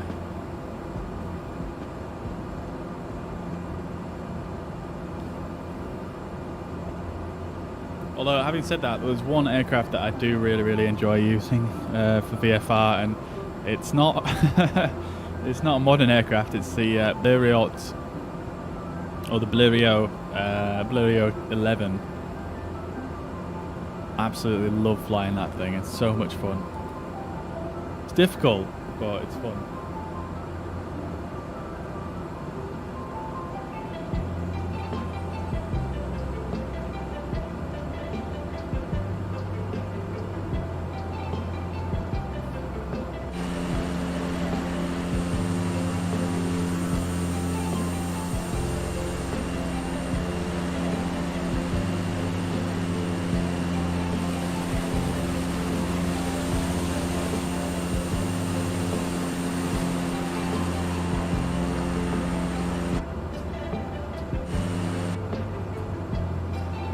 But one thing I certainly have noticed is that people aren't really as interested in watching this kind of stuff as VFR.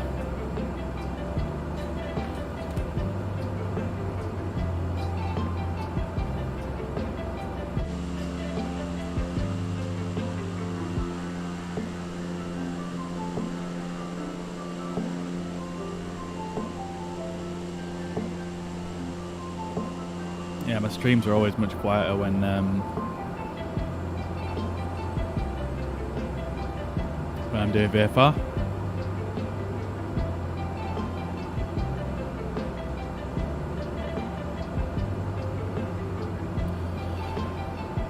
Excuse me.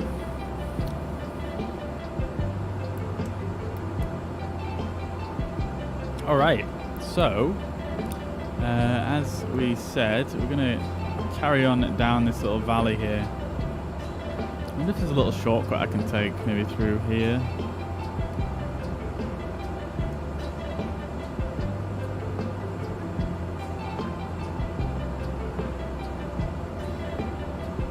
Maybe. Let's have a look. Okay, maybe not. Got some really high mountains in this area here.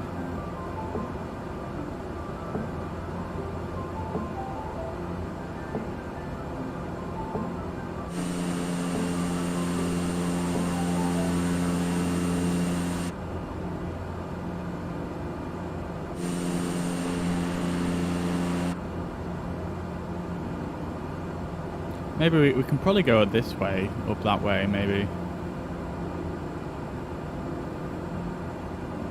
Yeah, I might try going up that way.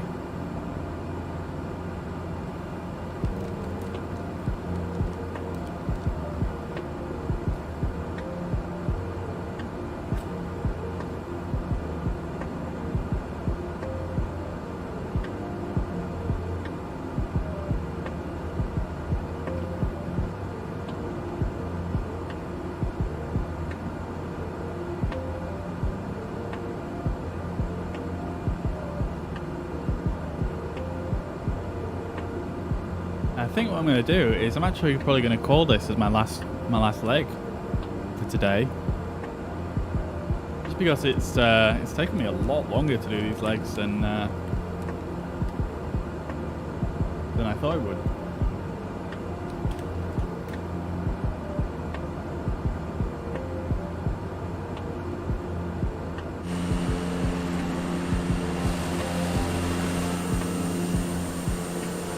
Pretty stunning, nevertheless. I'm not gonna lie though, I was expecting I get people in this chat all the time saying come fly in the Himalayas. But now we are flying over the Himalayas. They're nowhere to be seen. Chicken fried noodles. Hello, welcome to the chats. How are you doing today? Welcome.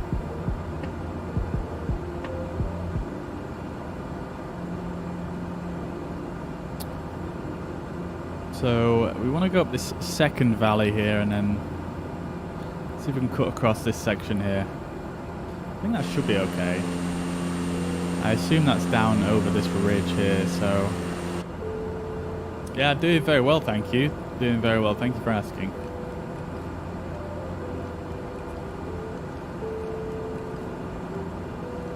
Just sort of preparing for our descent here into our third leg of the day.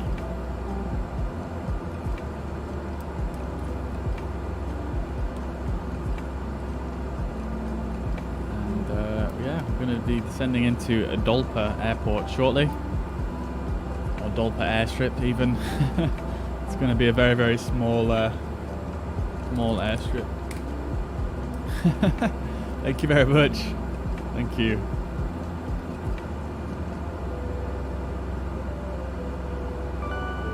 Thank you. Excuse me. Thank you very much for following as well. Much appreciated. Welcome to the stream.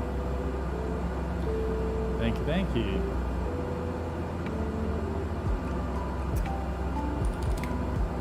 So one of these airports that we're landing at today is claimed to be one of the world's most dangerous airports.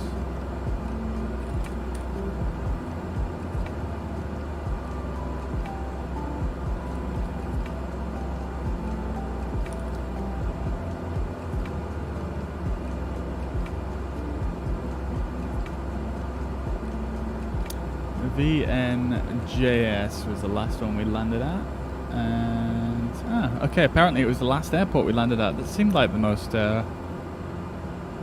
seemed like one of the safest ones to land at versus what we'd landed at earlier. Fair enough. Yo, Darren, hello from hello to you in Worcestershire. I'm doing very well, thank you. Yeah, how are you? Recently got into Microsoft Flight Simulator and started learning flight sims properly. I have about 50 hours on X-Plane with the Zebo, but stopped playing. Finally got my ILS landings down to a T with the 320. Nicely done. Nicely done. Yeah, I only actually got into flight sims from Microsoft Flight Simulator myself. Yeah, man. Really enjoying it though. Yeah, my A320 is probably my favourite aircraft. Especially with the fly-by-wire mod, it's just brilliant.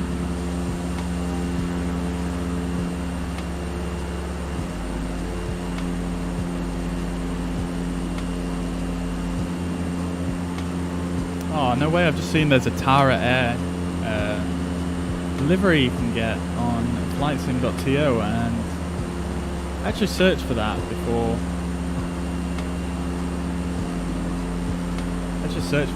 Today's flight, because I know it's an airline that flies around these areas. Oh, that's a shame. Never mind.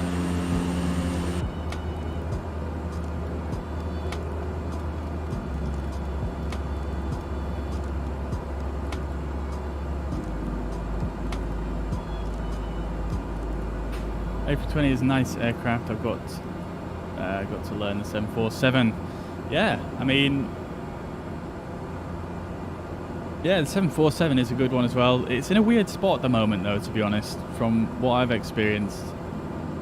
Even if you use the Salty Simulations mod, there's still some very strange behaviours with it, and I tend to avoid it a little bit, but I am a QA tester for the Salty Simulations mod, so obviously I do fly it fairly frequently to test out various changes to the mod, but there's definitely some weird characteristics that it has at the moment. Hopefully they sort it out when they further refine the autopilot. Melvin, how you doing? Good to see you. Welcome back to the chat. It's been a while since I've seen you in the chat, I think. Do I use rudder pedals? I do not know.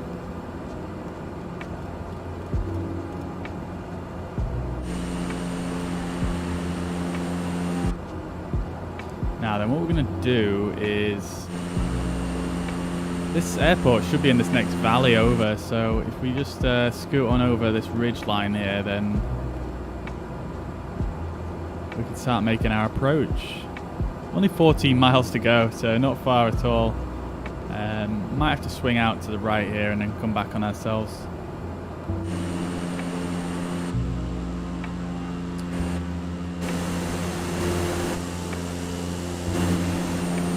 Yeah, the views are absolutely stunning up here in the Himalayas space. And impresses me every time.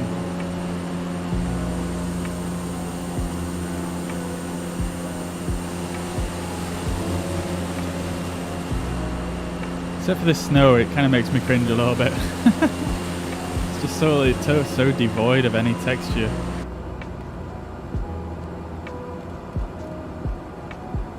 But it's live snow, so I'll take that. I'll take the live snow.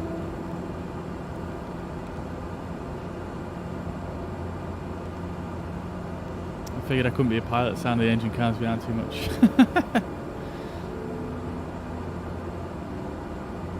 Yeah, I suppose if you listen to it for quite some time, it can be quite soothing, can't it? Having that continuous tone going. You had snow when you landed into Toronto yesterday with the 320. Nice. Well, as a matter of fact, we did a flight on stream yesterday into Toronto, and it was absolutely, the weather was just diabolical. It was so really snowy, I guess is the only way I can describe it. Is there was no visibility, and there was just, it was just pouring down with snow.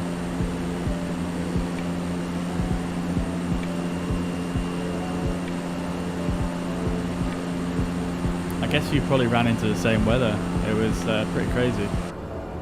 Tried to do it in the 787 originally, but that totally crapped out on us. So we ended up having to, well, I finally landed it after going around about 3 times. And then, yeah. I vowed never to fly a 787 again because it's broken.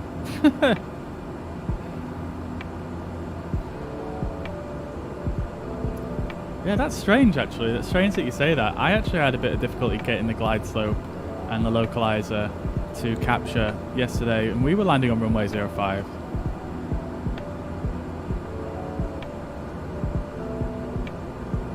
Yeah, it's interesting you say that actually. I wonder if there's an issue there.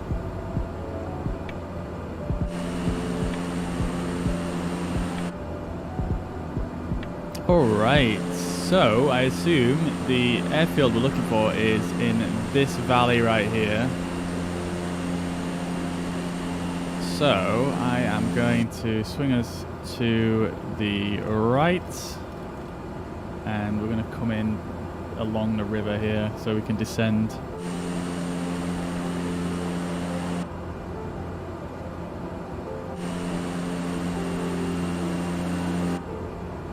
Probably want to turn a bit more than that.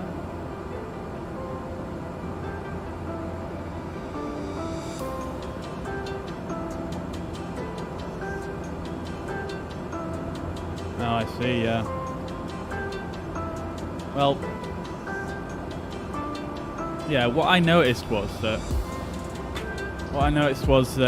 if you just put in the, so obviously when you select an approach and a runway, it will auto-tune the ILS frequency for the selected runway. So what I noticed was so it actually tunes the frequency of 15 right instead of 05. And what I noticed is I even manually tuned the 05 into the RadNav page, and it still was a bit sketch on getting established. So yeah, it's a very weird one that I don't really know what's going on there.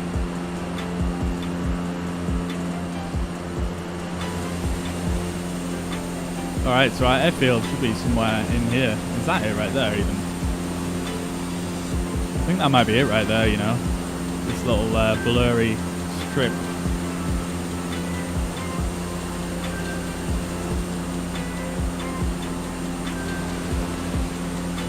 Wow, okay, this is going to be a bit of a toughie.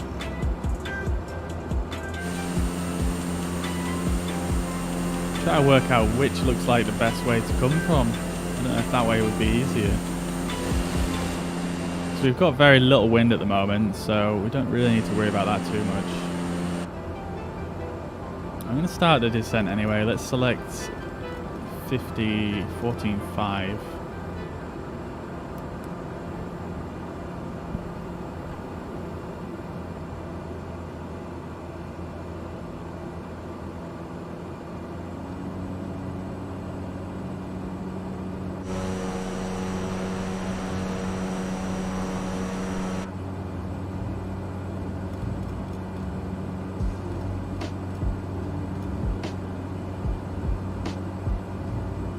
See what elevation the runway is actually on. 8,212 feet. Robert, thank you very much for tuning in, mate. Enjoy the rest of your day. Take it easy, and I'll catch you in the next one. Bye for now, mate. Bye for now. Did a return trip back to Detroit, and everything went fine. Catch the glide slope. Yeah, I did a flight to Halifax after that, and yeah, went fine. So, yeah, it must be an airport issue rather than being a actual issue with the aircraft. Look at these lines here. That must be where the satellite imagery is different. Alright, let's start turning ourselves around here.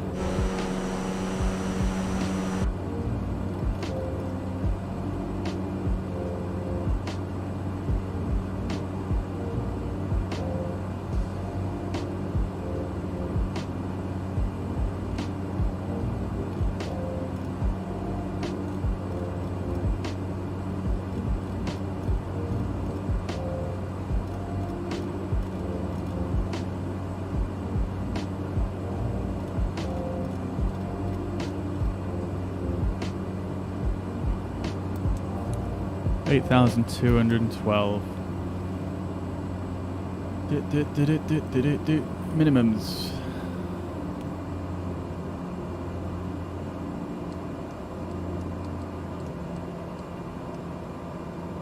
Let's turn the minimums on to remind me.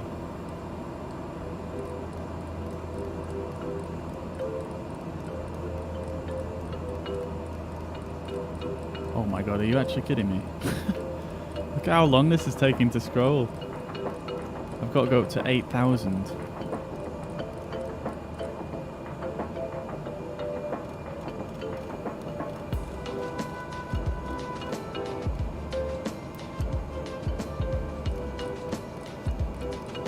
At least I can see what I'm doing on this screen without looking out the window. Even when you imported your SimBrief flight plan into the game, which had 06 right, it still tried to get me to land on 05. That's a weird one, dude. What plugins and add-ons do I use for Microsoft Flight Simulator 2020? I will tell you in a second once I've got this minimum set.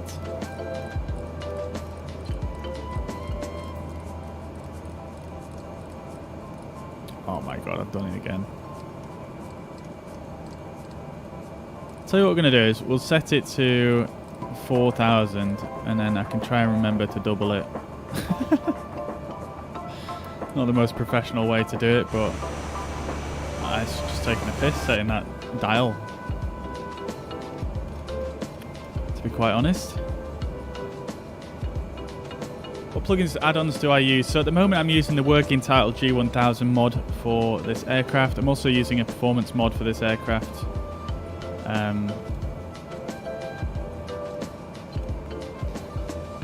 What else do we use? We use self-loading cargo.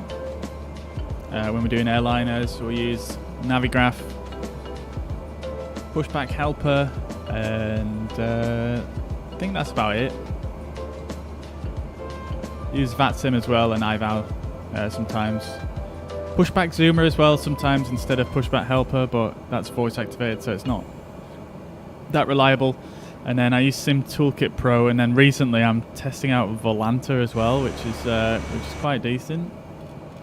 But I don't know if it'll replace Sim Toolkit Pro for me or not. Where's that airstrip gone? There it is, I think, there.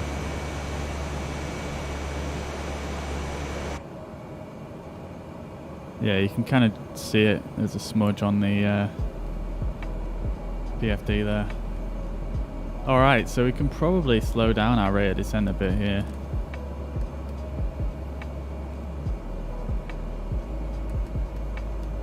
Keep it at 90 knots.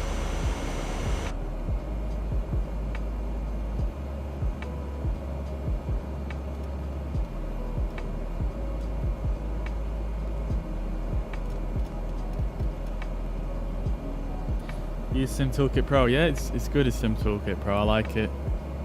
Although recently I've noticed it seems to be eating a lot more CPU than it used to do. So, yeah, I'm kind of sort of moving away from it a little bit, but at the same time, I'm just trying to work it out. I don't know. I feel like if you load a flight plan in. Actually just going to increase our rate of descent back to what it was. So I feel like if you load a flight plan in, right, and then you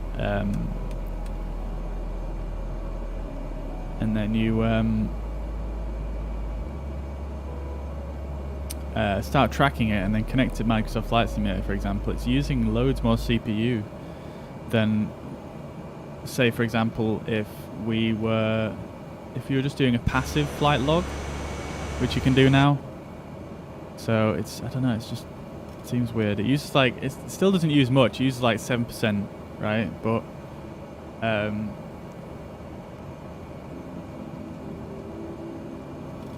when it's on the passive flight logger, it's using like what, 1%, 0%, somewhere in between that figure. So yeah, I don't know on that one. All right. We are definitely a bit high here, so I'm going to take manual controls and just increase our rate of descent a bit.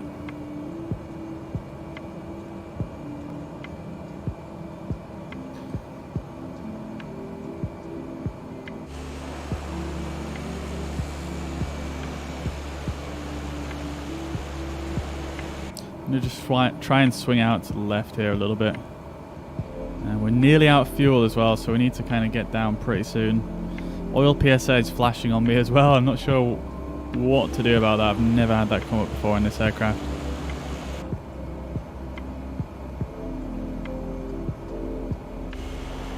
Thank you very much, Chicky Bride. I think we're probably going to struggle. Not going to lie.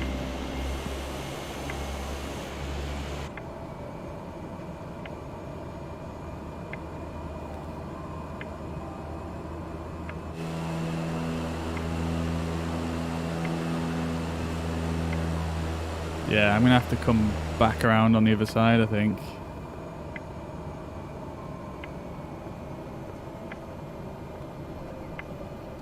Tell you what, guys, I think the engine is actually just packed in on me.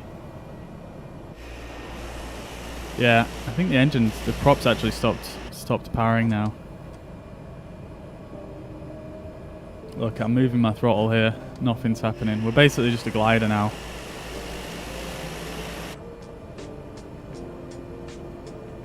Let's get some flaps out so that we've got a bit more of a buffer in case we start getting to stall speeds.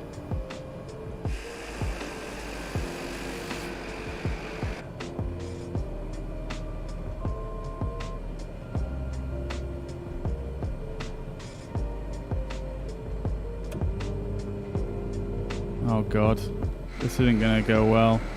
I can see it already. We're losing so much speed. Nah, I don't think we're going to make this.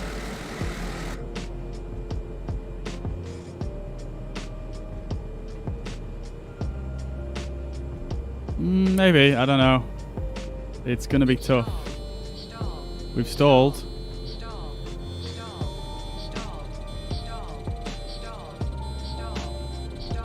See if we can make it in.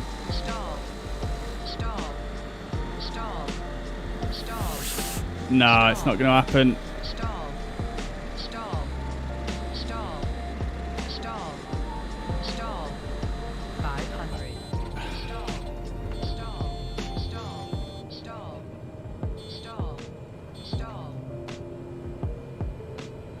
Let's see if we can get it restarted.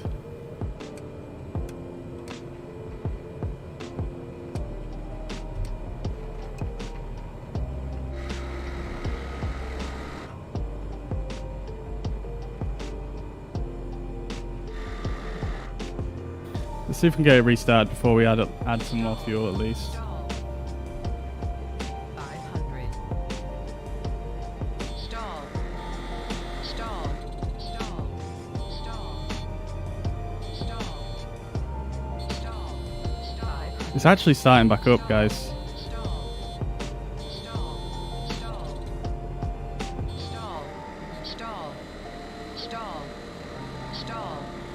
Stall. Stall. Stall. Stall. Stall. Might have to just plant it down on this banking here. Stall. Stall. Oh no, we're gonna go in the water. Oh no, that's so embarrassing.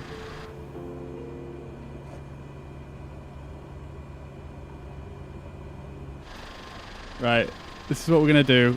Because of my poor fuel planning, I'm just gonna add more fuel in and we're just gonna slew ourselves back up into the air.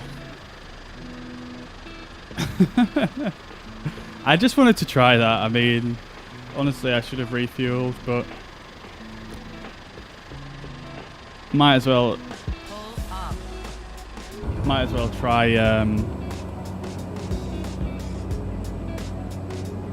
try deal with the failure, or the lack of fuel, should I say. Samuel, yeah, it is indeed a real airport, yeah. Yeah, it's called, I actually forget the name.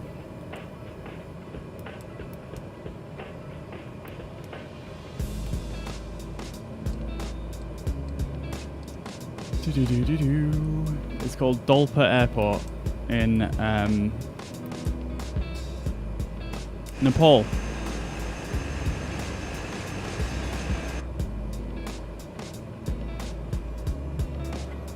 Alright, so we are back on track. It's weird, the fuel quantity didn't actually go to 0, but yeah, it lost all power, which is a bit of a shame. Let's forget that ever happened.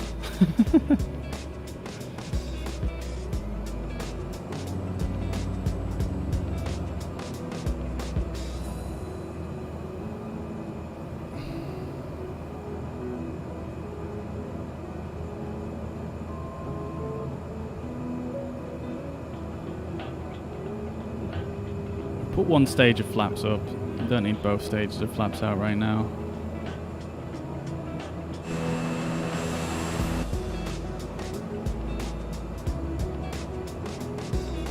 Felix, hello, good afternoon. Welcome to the chat.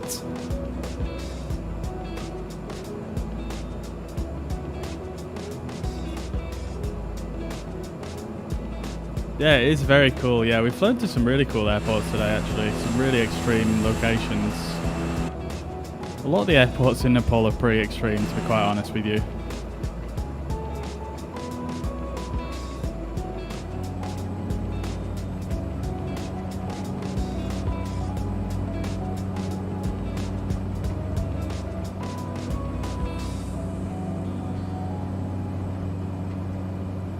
Here we are.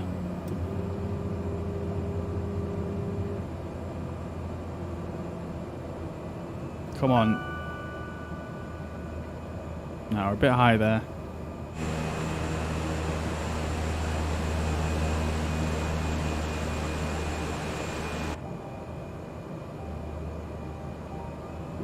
Let's just do another little traffic pattern. 500. How do I find the Thrustmaster Airbus controller that I have? Yeah, it's pretty solid.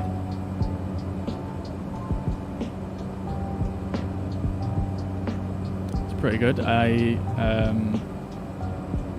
I don't really know what more I can say about it. It's not blown me away, but you know, compared to some controllers, it's quite cheap, so I didn't really expect it to blow me away. But yeah, it's quite nice. It works, and it's you know, it does the job. It is very fun and very immersive to use it with the Airbus. So yeah, I'm really looking forward to the A350 as well to use with it. So yeah, it should be really cool. A220 as well. Although that has a slightly different cockpit to your average Airbus, I believe. So.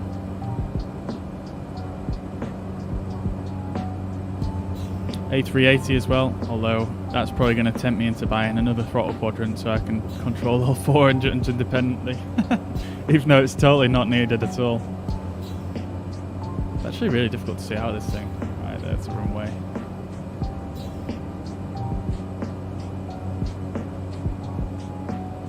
Alright, let's turn base. Keep that nose up. We don't want to lose any altitude here.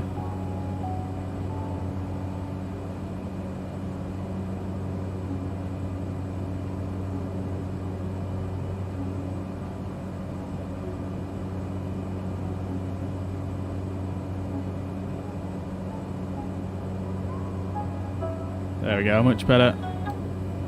Flaps 2. Trim the nose down.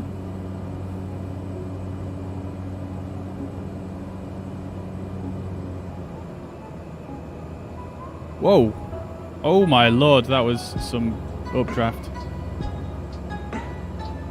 Oh man, this is a short ass runway. Holy balls. I'm gonna have to I don't think I'm gonna be able to do this.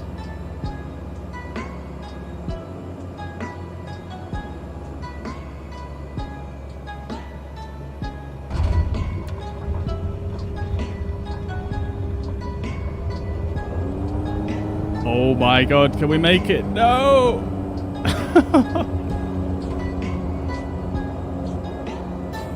Oh, Jesus.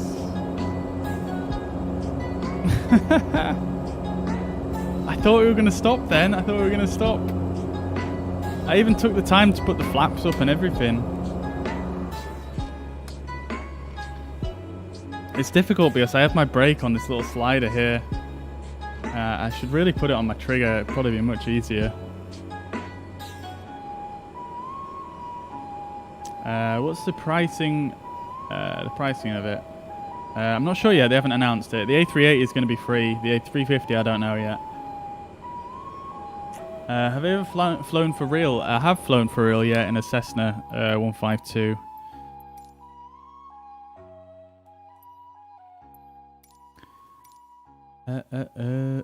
Let's put my brake on something else. At least for this aircraft, anyways. I do enjoy it for the airliners, but...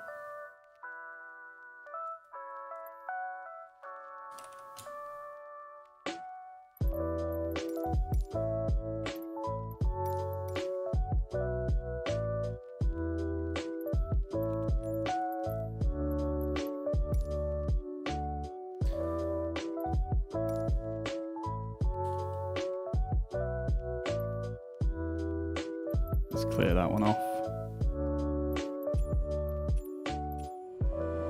Right, there we go. I'm not taking a crash landing as a done landing, so we're doing that again. Pull up 500.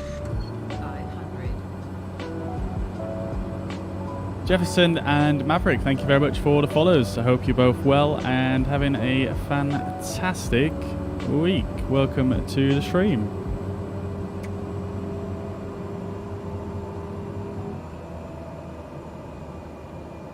Alright, let's see if we can do this time. We were at a decent approach speed then. I don't think we were too fast. I think we were just too high.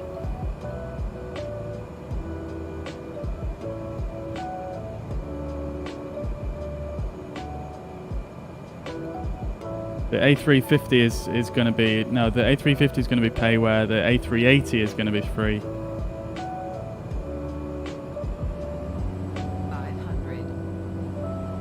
There we go, this is much better. Still sketchy as hell, but...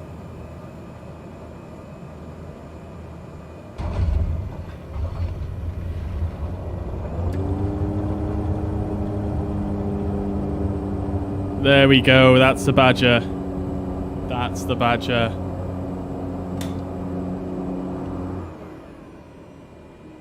Woo! I'll take that. That was a fairly hard touchdown, but it was good nevertheless. Mariner, good afternoon, mate. Good to see you. How are you doing? I'm doing very well, thank you. Who's making the A380? The fly-by-wire team, the same people who do the A3 2NX mod.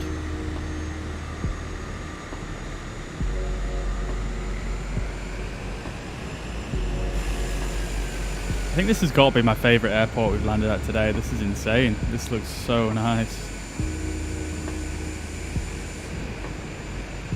Kind of reminds me of the Alps a little bit. Yeah, the A380 probably won't be out till maybe the end of the year, if not next year.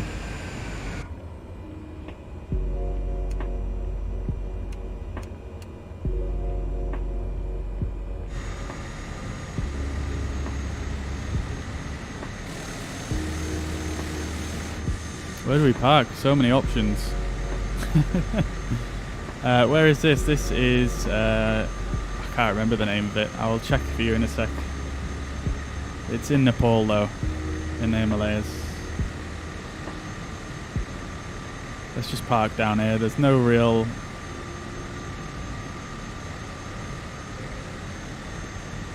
spots to park at here, but let's just park here. And where is the airport we are currently at?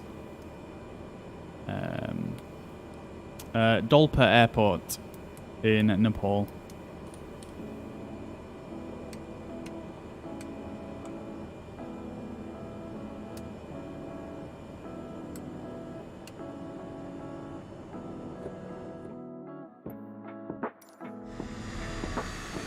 Alright, there we go. Beautiful. Absolutely magical location.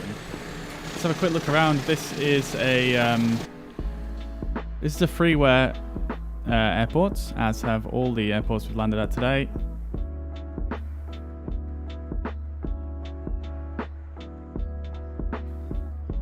Come on, slow down camera, please. Just slowing the camera down, that's why I'm going all over the place. Right, there we go. Okay. So let's have a quick look at this airport. So they've added obviously a few buildings in here and just some general clutter. I think I don't think there's any new models here. I think it's all reused stuff. Don't know about this building. I haven't seen this one before. This one might be an original model. But nevertheless, it's really just nice feeling scenery. It's got a nice bit of detail to it.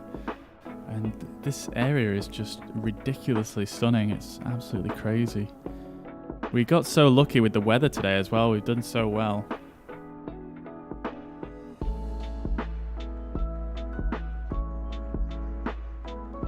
Look at that valley down there. Insane. The A380 is coming out as a beta. Yeah, I imagine they'll do a beta. Yeah, for sure, man.